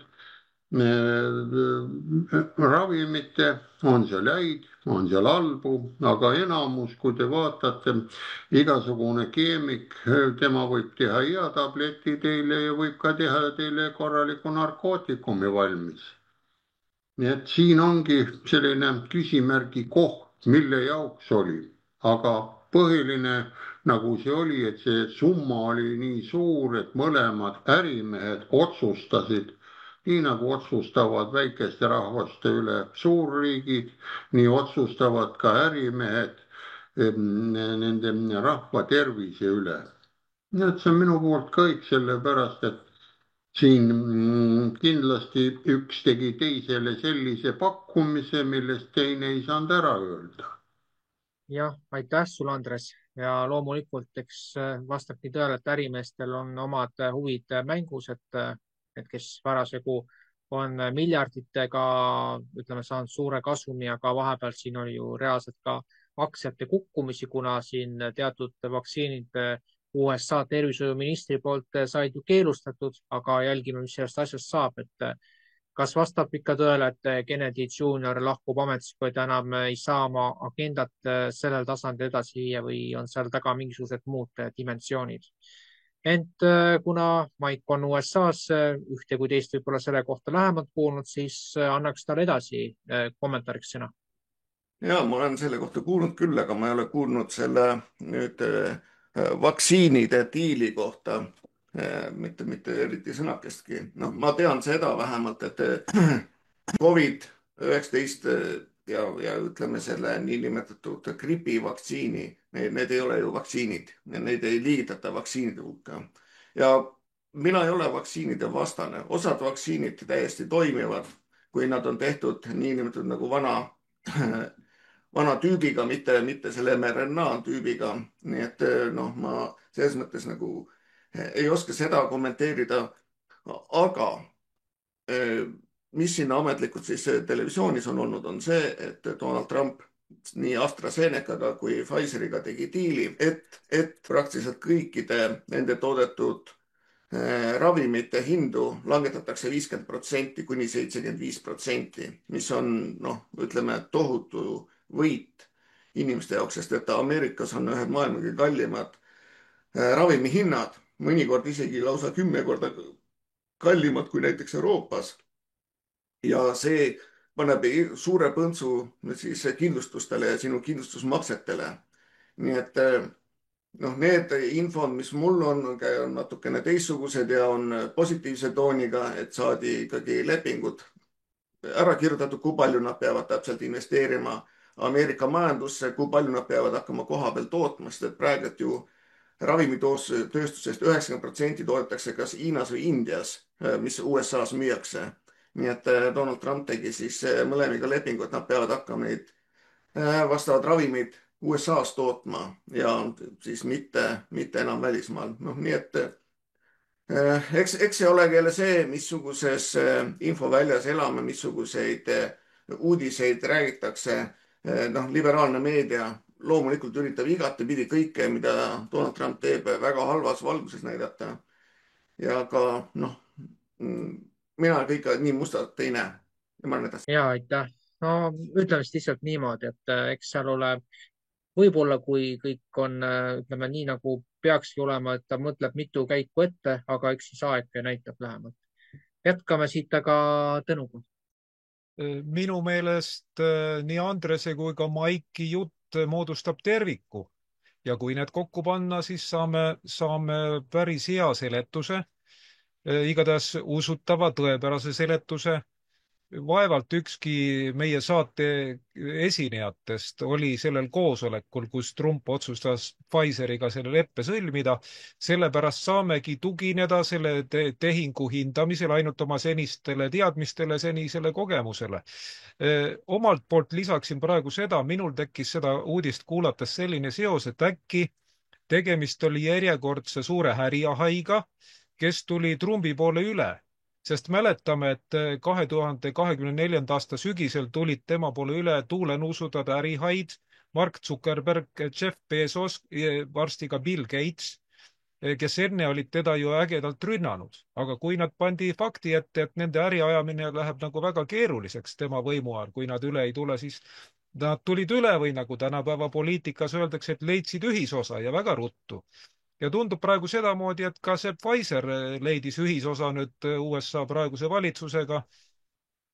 Kas siis tulevad ka mingid rahalised toetused vabariiklikule parteile? Võib-olla ei tasukski nagu asja nii kitsalt poliitiliselt vaadata. Võib-olla on asi selles, et tõepoolest investeeritakse mingite väga vajalike rajatiste loomiseks. on need siis mingid tervishoiurajatised, muud rajatised, Pfizeril raha ju jätkub. Ja mina tooks mängu ühe kõrvalliini, see on seotud Euroopa Liiduga, täpsemalt Ursula von der Leyeniga. Võib-olla tänu sellele praegusele tehingule on nüüd USA valitsusel lihtsam kätte saada andmeid Ursula tehingust sellesama Pfizeriga. Ja see aitab ametist eemaldada Ursulat. Minul tekkis selline seos. Võimalik, et see vastab tõele, võimalik mitte, eks vaatame, mida lähiaeg toob. Jah, aitäh sulle, Tõnu. Etteruttavalt võib-olla siis nii palju, et praeguses Europarlamendis seda häälte hulka koos ei ole, kes seda Ursulat tagandaks, sest et teatavasti mõned päevad tagasi oli 2 umbusalduskatset ja Ursula läbis need edukalt ja pangem tähele, Isamaa Ratas oli sellest kõigest jumala sillas ja noh, sillas olemine Ratasel on juba muutunud täielikuks uusnormaalseks. Aga Maarja, palun. Ja aitäh. Aga mul tekibki siis küsimus, et kellega siis veel neid lepinguid teha, sellepärast et tegu on ju USA suur korporatsiooniga, mis haldabki sisuliselt ju suuresti tervet USA ravimitööstust ja isegi maailma ravimitööstust. Et noh, kellele siis seda pakkumist teeb mingi nurgaapteeker, et davai, hakkan nüüd siin ravimit tegema, et ma kujutan ette, et kui kalliks see siis läheb. Et niisugused suurkorporatsioonid suudavad need ravimihinnad lihtsalt oma võimsuse poolest nii palju alla tuua. Aga jaa, loomulikult Pfizeri ja AstraZeneca puhul, kui nad neid koroonafakse tegid, eks nad olid kõik kaasosalised selles suures ülemaailmses genotsiidis, mis siin nüüd siis korda saadeti, aga noh, see on ju suur vandenõuteooria ja siin kõik, kes julgevad selle kohta midagi öelda, on siis lamemaalased ja ma ei tea, mis, aga seal oli raha taga, tehti vastav kemüüse valmis ja müüdi see siis vaktsiinide pähe maha. Jah, aitäh. Aitäh, Maarja. Ja kokkuvõttes võibki öelda, et selle geenmuundatud ainete süstimisega on juba kindlasti tagajärjed käes, aga eks järgmised aastad toovad kindlasti veel suurema ootamatuse inimestes, et sportlastest nendest me juba kõik teame selles suhtes. Aga siinkohal nüüd võtaks vähemasti ühe eraldi teema veel ja sellest kindlasti räägib Tõnu, kui keegi soovib veel kaasa rääkida, siis on see võimalus, aga Tõnu siis räägib meile Nicolas Sarkozyle määratud karistust, mis siin nüüd hiljaaegu otsustati, et palun. Jah, teema on huvitav, kuigi tundub, et ta jäi meie peavoolumeedia põhitähelepanu alt välja. Aga teisest küljest see on hea, sest nüüd saame oma saates seda inimestele tutvustada. Teadmiseks, et Nicolas Sarkozy on endine Prantsusmaa president, ta oli selles ametis aastatel 2007 kuni 2012. Ja eelnevalt oli ka suur Liibüa juhi Muammar Gaddafi sõber, lausa sel määral, et Muammar Gaddafi kas siis oma erataskust või Liibüa riigieelarvest toetas Sarkozy valimist presidendiks 2007. aastal, sest Prantsusmaal valitakse 5 aastaks president, mitte 4 nagu enamustes riikides. Ja siis miks sellest praegu rääkida? Sellepärast, et 25. septembril 2025 kohus mõistis Sarkozy süüdi ja 5 aastaks vangi. Tema tegevust hinnati riigivastase kuriteona ja kusjuures mitte üksikuna, vaid ütleme organiseeritud või kuritegeliku organisatsiooni liikmena. Ja põhisüüdistus, mis talle esitati, oli see, et oma lähematel abilistel ja töötajatel lõi võimaluse hankida raha Gaddafi käest. Sest päriselt ei õnnestunud seda ahelat siiski tuvastada, et Gaddafi rahastas presidendivalimisi ja tänu sellele Sarkozy võitis need valimised. Aga õnnestus tuvastada see, et ta lõi võimalused ja et sealt tõepoolest tuli raha. Kas seda raha kasutati presidendivalimiste rahastamiseks või mitte, seda ei tuvastatud. Ja siis seesama Sarkozy mõisteti 5 aastaks kinni. Ma ütlen, see oli otsus tehti 25. septembril 2025. Päev hiljem, 26. septembril tehti tapmisähvardus sellele naiskohtunikule, kes oli Sarkozy kinni mõistnud.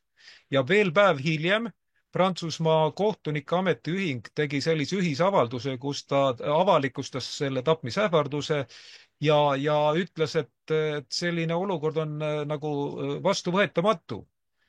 Kuidas süüalune ei tunnista, vaid ütleme, mingid tema toetajad hakkavad hoopis kohtunikku ähvardama surmaga.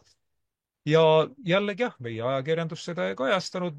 Ise ma lugesin selle kohta Kesk-Euroopa ajakirjandusest, täpsemalt Slovakkia ungarikeelsest internetiväljaandest. See on Slovakkia riikliku uudisteagentuuri TASR ungarikeelne kanal. Ja sealt avaldatakse tihtipeale selliseid asju, mis meie ajakirjanduses ei ületa uudisekünnist. Miks on vajalik sellest rääkida, sest tuletage meelde, kui Liibüas oli veel Gaddafi valitsus, no araabiakeelse nimetusega Jamahiriya, see oli siis Liibüa riigi nimetus, siis Liibüa toimis ju filtrina. Kui Aafrikast hakkasid tulema põgenikemassid Euroopasse, siis nad pandi Liibüas ilusti okastraadi taha. Nende jaoks olid omaette laagrid tehtud. Gaddafi muidugi, ta oli arukas mees. Ta pidas hästi läbirääkimisi, võib öelda, et ta oli sama hea läbirääkija kui Donald Trump. Ta saavutas selle, et Euroopa Liit rahastas nende laagrite loomist, rahastas nende ülalpidamist ja peale selle kinkis ka Liibüale, mereväele igasugu rannakaatrid ja mingeid sõjalaevu. No piirivalvekaatreid selleks, et saaks neid kinni pidada. Ja asi toimis. Ja siis, kui kukutati Muammar Gaddafi valitsus Liibüas 2011. aastal, siis kadusid ka need laagrid. Ja peale seda mõni aeg hiljem käivituski massiline sisseränne Euroopasse. Nii et ja kui Sarkozy tookord selle saavutas, et Liibüale tungiti kallale, lääneriigid tungisid kallale, siis ega seda ei andestatud. Tookord arvati küll, et ta pääseb terve nahaga, aga selgus, et ei pääsenud ikkagi ja mingil põhjusel tema kambajõmmid, tipptaseme või kõrgastme salaseltslased otsustasid ta ohverdada. Me ei tea, miks, aga nii see on. Ja see on huvitav, et talle ei anta võimalust seda edasi kaevata või õigemini antakse, aga ta peab ikkagi vangi minema. Ja enne siia saatesse tulekut ma vaatasin järele, et see oli 13. oktoobril 2025, ta pidi minema sinna ja senikaua ta on vangis, kuni tehakse, kuni 5 aastat saab täis või ma ei kujuta ette, kas ta suudab käia nii suure summa kautsjonina, et ta vabastataks. Ma ei pea seda tõenäoliseks.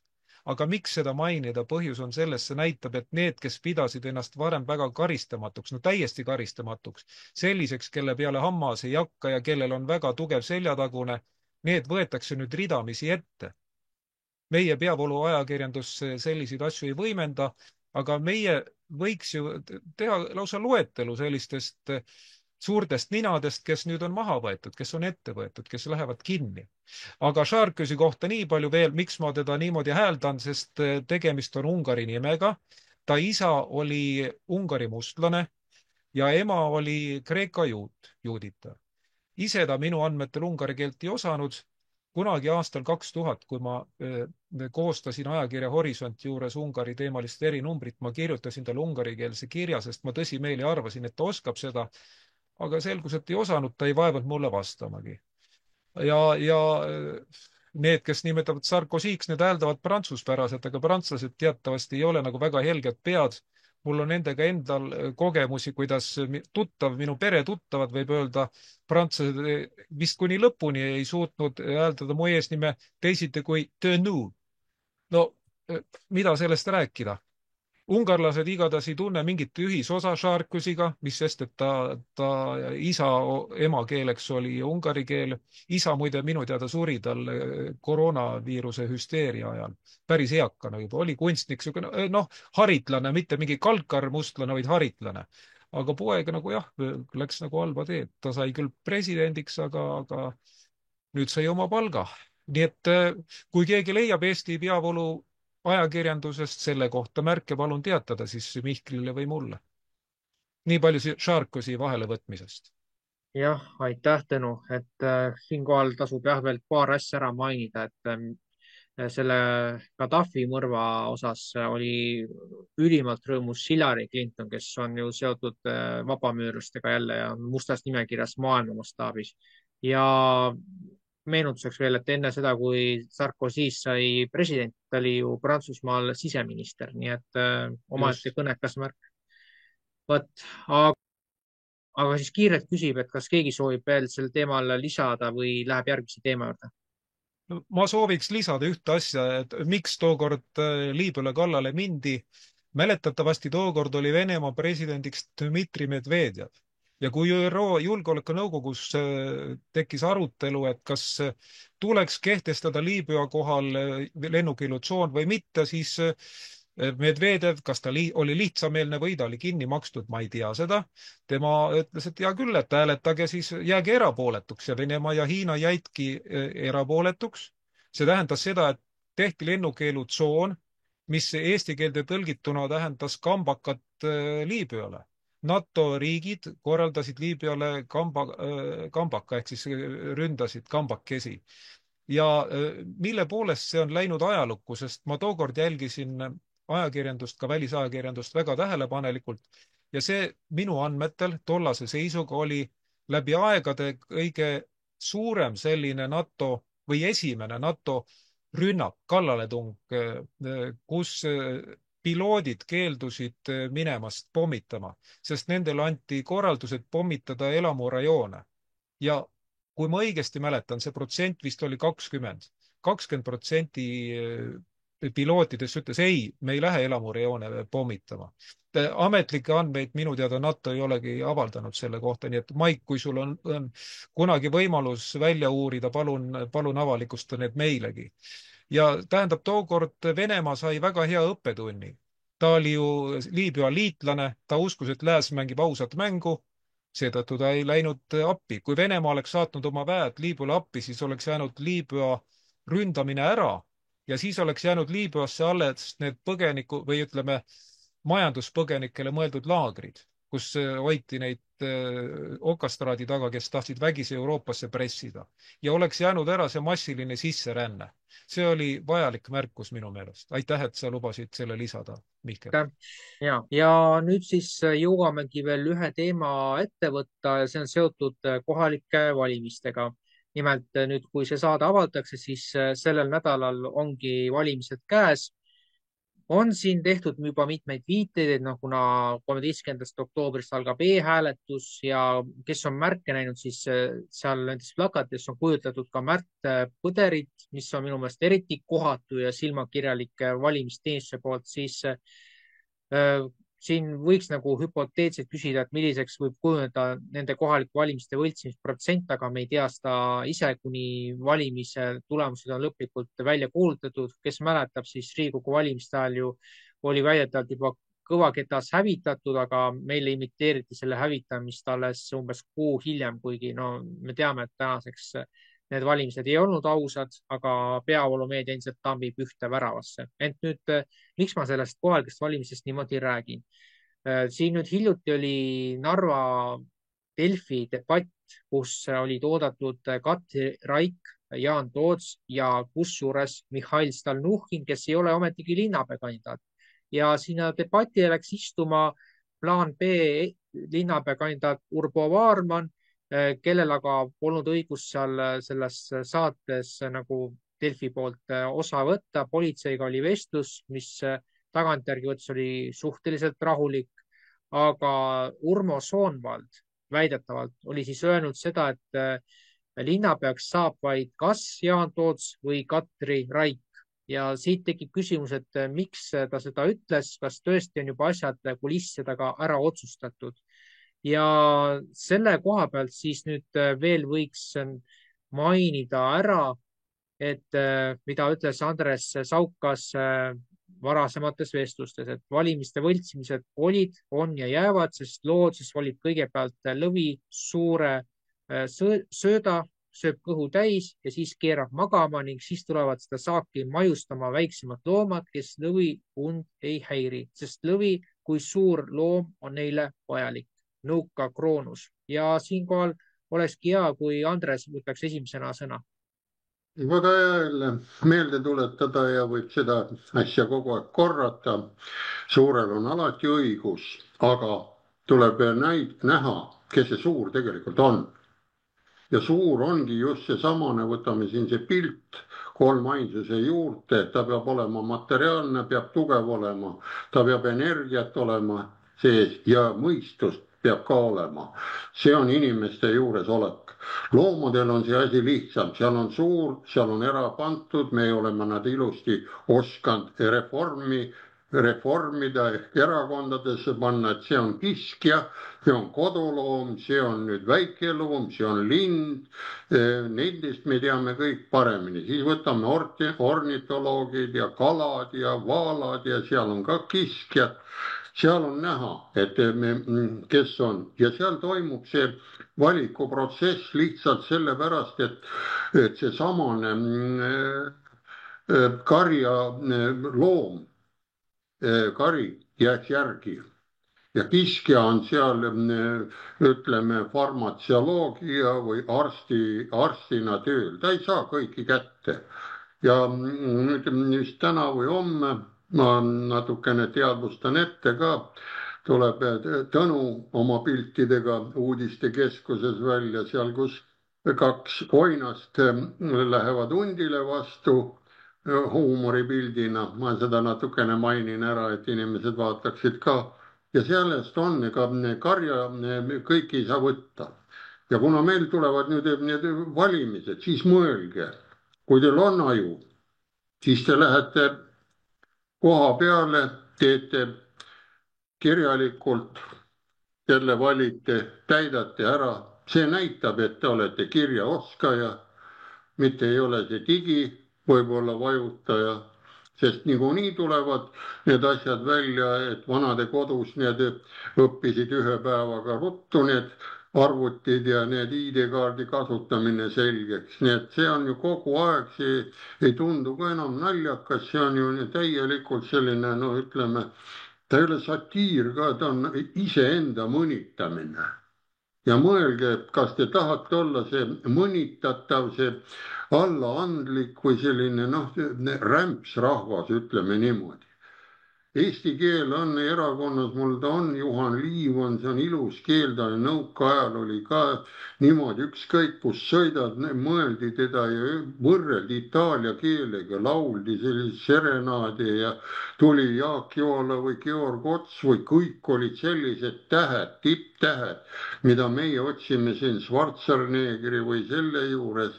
Nendel oli ju 1/6 maakerast oli nende eas, kõik teadsid nende laule. Ja seda võib-olla paljud noored ei tea ka seda, et Gunnar Graps ei laulnud üldse ei vene keeles, ei inglise keeles, ainult eesti keeles. Ja terved spordisaalid, need suured Lusnikid, need laulsid eesti keeles kaasa. Nii, kas ei ole hea tunne olnud? Aga nüüd lähme sinna, laulame ilusti seal Eurovisioonil ära mingi Momma minna ja ma tahaks teada, kas keegi on vaadanud ka, hiljuti oli siin septembri uudistest, ma oleks võinud ka ütelda, oli seal Moskvas oli see Intervisiooni laulukonkurss ja nende peatees või peakäsk on, et kõik rahvad laulavad omas keeles. Nii et kui meil eestlane oleks seal olnud, sa võid seal proovida inglise keelt laulma, oleks saanud kohe parem sirg ja silma alla, kui sa eesti keeles ei laula. No vot, seal oli selline ja võite tagantjärgi vaadata, võitis Vietnami poiss ja mis oli tehtud, nüüd prooviti ka. Hiljuti ma vaatasin telekas siin paar päeva tagasi, näitas, et tehti ka valgusmuusik või see ühesõnaga hologramm seal Saksamaal nende Brandenburgide väravate peal, igasugused loodusomad. Need ei andnud seda välja, mis tehti seal Moskva laval, kui tulid Vietnami mäed, tulid Hiina müürid, kõik tulid peale ja inimesed kõnnivad, needsamad lauljad kõnnivad peale, et see oli selline vapustav tehniline vaatepilt. Ma soovitan, kui te ei taha seda laulusid kuulata, siis vähemalt vaadake seda, mida nad tegid. Hiina tehnika, Vene tehnika, kõik koos seal.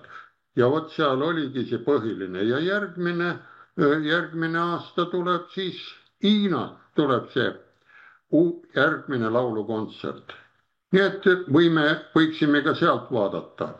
Ja soovitus, mis ma siin pikalt ikka räägin, minge ja näidake, et te olete kirjaoskaja, et te oskate pastapliiatsiga veel kirjutada tähti. Ja ma võin teile öelda, et ega enamus ei oska kirjutada ka ju noored.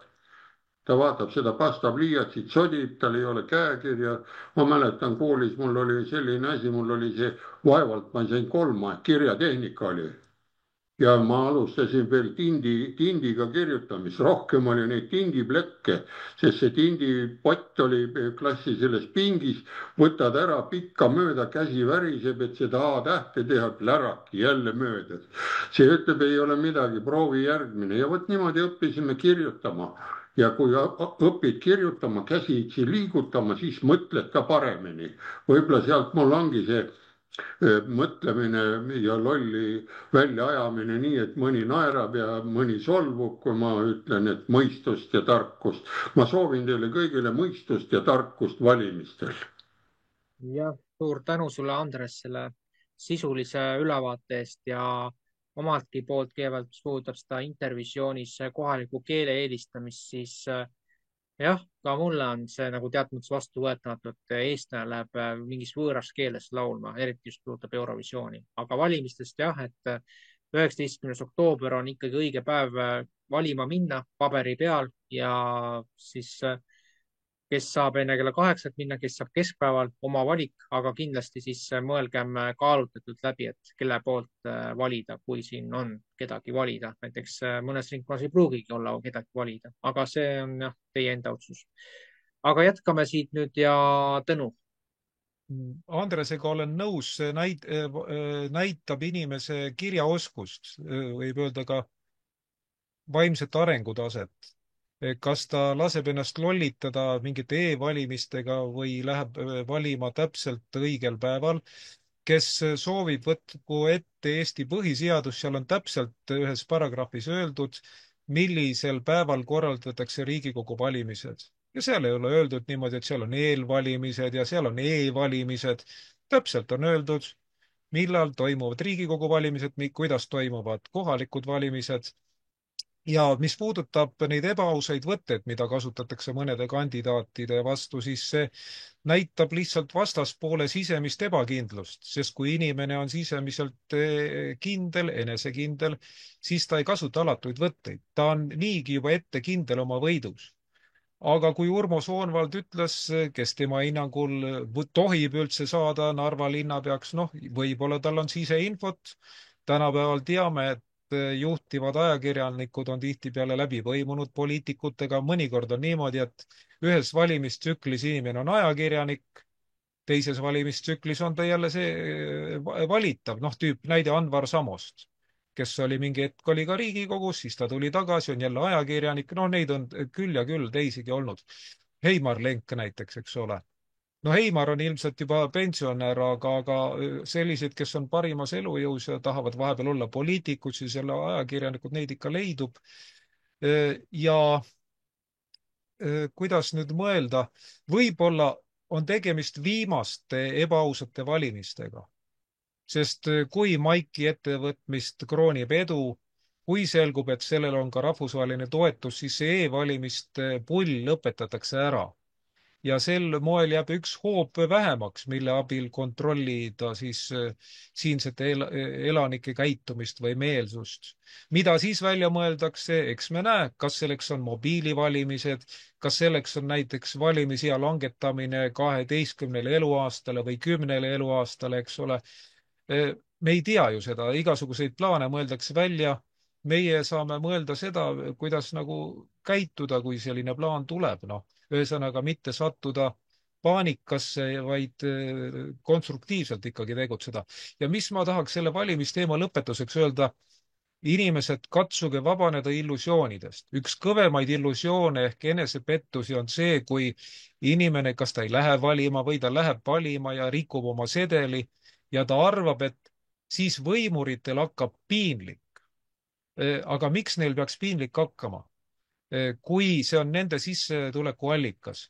Mõelgem, et suur osa nendest inimestest, kes kandideerivad, kes on elukutselised poliitikud, nad on tulnud mingi teise ameti pealt, aga nad on kaotanud oma ametialased oskused, oma erialaoskused. Nad ei leiaks enam oma erialal tööd, suurem osa nendest. Nad oleks sunnitud minema madalama palgalisele tööle, aga nad ei ole selleks valmis, nad on võtnud igasugu järelmakse, igasugu laene ja kui nad on ustavad oma partei juhtkonnale, siis nad saavad edasi olla seal toiduahelas. Nii et juba ainuüksi sellepärast oma isikliku heaolu nimel nad ei hakka seda oksa saagima, millel nad istuvad.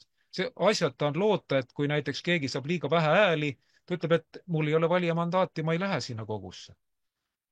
Võtame äärmusliku näite, kui näiteks üks kandidaat saab ühe ainsa hääle ja tema konkurendid ei saa ainsatki häält, siis Eesti valimisseaduse järgi seesama üks kandidaat osutub valituks, mis omakorda tähendab, et need inimesed, kes arvavad, et elukutselistel poliitikutel hakkab piinlik, kui valimistest osavõtt jääb väikeseks, need inimesed eksivad rängalt.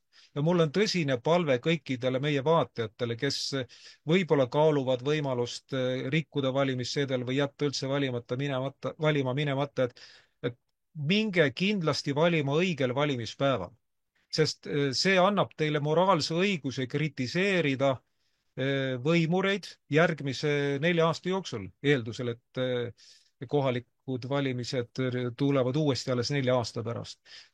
Muidu teil ei ole moraalset õigust. Jah, seaduslik õigus on suust välja ajada peaaegu ükskõik mida, aga moraalset õigust ei ole, sest alati küsitakse, kas sina käisid valimas, kas sa hääletasid?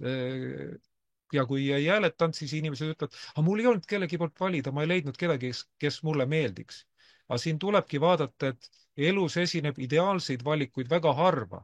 Tuleb valida nende vahelt või selle vahelt, mis on või kes on. Ja kui me ei leia mingit imeinimest kandidaatide hulgast, me ei saa öelda, et ma sellepärast jätsin valimata, ma rikkusin sedeli. Ei, tuleb valida nende hulgast, kes on. See on niisugune kainestav tehnokraatlik lähenemine, aga see ongi elu. Sest kui me jätame valimata, kui me rikume sedeli, siis meil peab olema seljatagune, mis võimaldab meile eirata nende võimurite korraldusi, kes tulevad meie passiivsuse tõttu võimule. Kui meil seda seljatagust ei ole, siis kas või oma südametunnistuse rahuldamiseks või rahustamiseks on targem minna valima valimispäeval ja valida valimisjaoskonnas. Minult praeguseks kõik. Aitäh, Tõnu. Paar sellist väikest täpsustust veel juurde, et ma alustan lõpust, mis puudutab seda, et kui on kandidaat, kellest üks ainult saab näiteks ühe hääle, ülejäänud ei saa, siis tõenäoliselt see tähendaks, et tuleb korraldada kordusvalimised, kuni siis saab nii palju neid inimesi, kes on saanud vähemalt ühe hääle. Ja muidugi, kui on vähe kandidaate, siis ilmselgelt, et siis tuleb uuesti valimisliidud ja erakonnad registreerida. Aga teine märkus puudutab seda, mis sa tõid siin Anvar Samaste kohta välja. Ta jah, oli IRL-is ja kandideeris, aga minu mälu järgi ta Riigikokku siiski ei saanud, küll aga sai tema kolleeg Kalle Muuli sinna vähemasti 4 aastaks. Praegu ta minu meelest Kristjan Järvani nõunik. Nii, aga siit nüüd lähme poliitikalainel veel edasi. Maik. Ja, et kõigi, kes seda saadet vaatavad, ma soovitan ka otsida üles Ring FM-i koduleht, seal on siis järelkuulatav Toomas Pauri autorisaade, mis on iga pühapäev kell 10 eetris. Ja nüüd sellel pühapäeval siis andsin mina intervjuu Toomas Paurile ja teemaks oli otseselt siis e-valimised ja üldse, kuidas see e-valimised toimuvad ja mis seal siis need vead on. Et kui meenutame 2023 oli siis selline olukord, kus Reformierakond enam isegi ei üritanud varjata, et nad tegid pettuse. Ja pettus oli ju silmnähtav, kui arvestada seda, et kõik need digiallkirjad olid ju vananenud. Nii et need e-hääli oleks tohtinud üldse hääletada. Ega seekord, ma arvan, midagi paremaks ei lähe. ja kui arvestada seda, et 2023 50% häältest, umbes 50% häältest tuli siis e-häältena, siis mida me teha saame? Ega siin palju teha ei saagi, siis me peame uskuma ainult seda, mida meile välja antakse ja siis meie mäng, niinimetatud mäng käib selle 50% paberhäälte peale, et äkki me saame sealt midagi. Inimesed on küsinud, et aga ma ei saa kuidagi pidi minna valima, et ainuke variant on interneti hääl. Siis ma soovitasin seda, nii nagu ma tegin ka siis Euroopa Parlamendi valimiste ajal. Kui te peate tõesti muud moodi ei saa ja peate tegema internetivalimised, siis tehke see valimised, aga tehke kuvatõmmis ja see kuvatõmmis siis saatke vastavalt sellele, kelle poolt te hääle andsite. Küll te leiate tema emaili või telefoninumbri üles, ma olen kindel. Kui ma tegin seda üleskutset Euroopa Parlamendi ajal, siis kusjuures need hääled, mis tulid e-häältena, peaaegu klappisid sellega, mis ma sain kuvatõmmised vastavalt minu valijatelt. Nii et noh, ma võin ütelda, et võib-olla natukene see hoiab neid tagasi suure pettuse tegemisel, aga noh, ma ei usu seda. Ja muidugi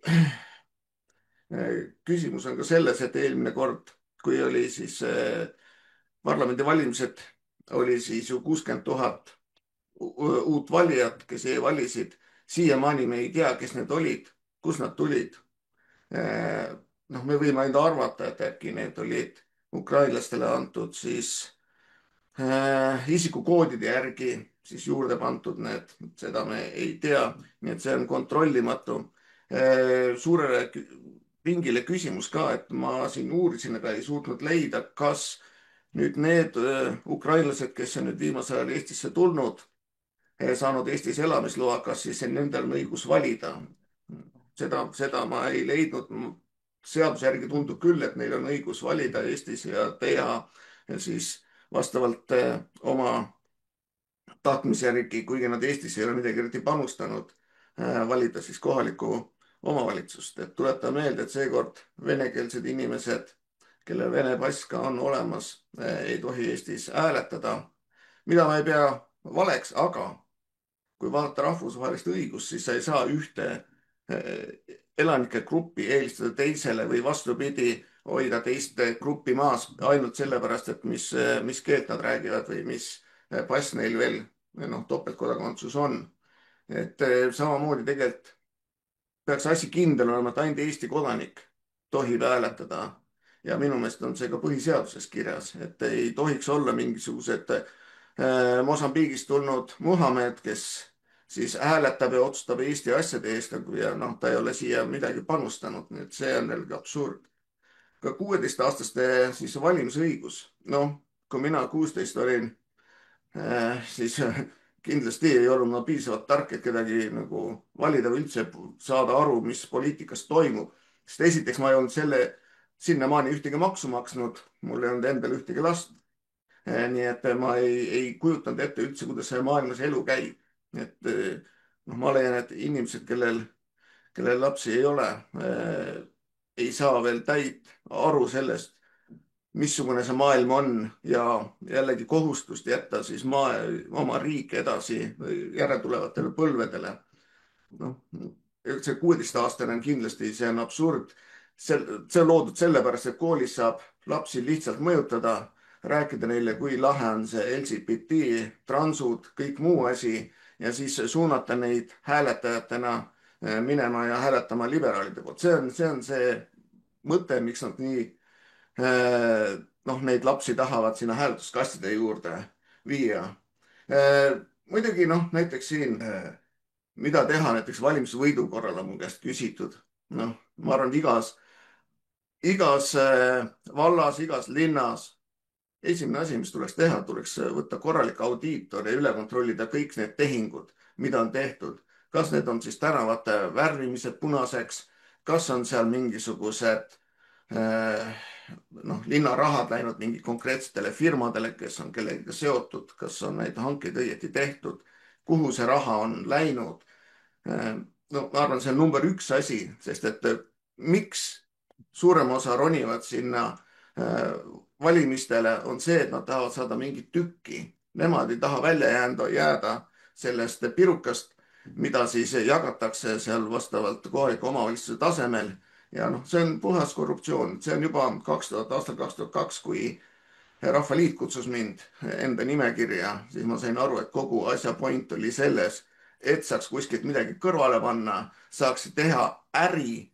Noh, ja selline see kahjuks on see maailm. Aga ma annan edasi. Jah, aitäh, Maik. Ma ise tooksin siia ühe selle loo, mida vahetult enne Riigikogu valimisi räägiti, et üks inimene sai lausa topelt paberhääle anda ja sellest kujunes ikka päris korralik torm, et tundub, et paberhäältega pole ka asi enam niivõrd ohutu, aga need, kes lähevad õigel valimispäeval hääletama, siis nende hääl tõenäoliselt ikkagi jõuab õigesse kohta, aga teatud nüanssi on siin kindlasti. Ja mis ma tahaks veel siia võib-olla veel öelda, enne kui ma Maarjale viimased sõnad annan, et kindlasti teatavates omavalitsustasandites on aastaid ju kestnud ühtede parteide võim ja mida aasta edasi, seda suuremalt on seda asja aetud, et noh, näiteks võtame Tartu, et Tartus on ju Veevärk AS juhataja Reformierakonna liige, nii et kõik seal käib sellise täieliku bürokraatia taseme, et ametijuhiks saad siis, kui oled poliitik, et minu meelest see praegune süsteem on oma aja täiesti ära elanud, aga nüüd siis jah, Maarjo, sinu lõpusõnad. Aitäh. No selles suhtes, et mis puutub seal Narvas toimunu kohta, siis kogu Eesti peavoolumeedia on ju Reformierakonna käpa all. Samamoodi on strateegiline kommunikatsioon on Reformierakonna käpa all ja siin noh, nüüd need ETV valimisdebatid, kus siis Narva oma kui ka Tartu oma oli ju ilusti näha, et noh, Narva omas oli ju, Urbo oli ju üle. No oli üle, no midagi pole teha ja esiteks me teame ka seda, et Narvas on Urbo saavutanud no ennekuulmatu populaarsuse, tal täielik isikukultus on seal juba ju tekkinud ja kuidas nad eile ju käisid Narvas, siis said seal 100-autolise rongkäigu noh, näitamaks plaan B toetust. Et noh, see on uskumatu ja siis peale debatte lendavad mingised Stratkomi ajakirjanikud välja koheselt peale debatti ja kirjutavad siis, et umbes, et Raik oli kindel võitja debatis, on ju, või siis Tartus oli siis kindel võitja oli Klaas ja siis seesamune E200, siis see Kristiina ja et see on noh, nonsense, see on täielik nonsense ja parem siis üldse mingit artiklit teha, onju, aga see näitab ju nii ilusti ära, et see ongi strateegiline kommunikatsioon, pesta inimestel ajusi ja noh, tehagi nagu võitjad juba ette ära. Et noh, see on pointless. Et jah, minu poolt kõik. Muidugi nii palju tahan ka veel öelda, et ma kirjutasin artiklit ka, vastuartiklit kohe neile Stratkomi artiklitele, mis on leitavad eesti.com-is ja mõtiskleja.ee-s. Jah, aitäh. Aitäh, Maarjo. Ja lõpetuseks paneb siia sellise teatud mõttes rasvase punkti, et kes nendest Stratkomi omadest on üks agenda eestvedajaid, on Erik Moora, kes on ka tuntud roheekspert, nii et need ühendused jooksevad üksteisega kokku, et neid uskudes inimesed lasevad ennast selgelt petta. Aga selline oli siis meie kuu uudiste saade. Aitäh kõigile osavõtjatele ja endiselt on võimalik meie portaali tegevust ka toetada. Kindlasti saate tiitritest näete ka seda, kuhu saab ülekannet teha ja loodame siis taas siin olla oktoobri uudistega, siis kokkuvõttega ka valimistest kindlasti novembris, millal täpsemalt, eks siis jooksvalt selgub, aga seniks edukat oktoobri jätku ja peatse kohtumiseni. Nägemist.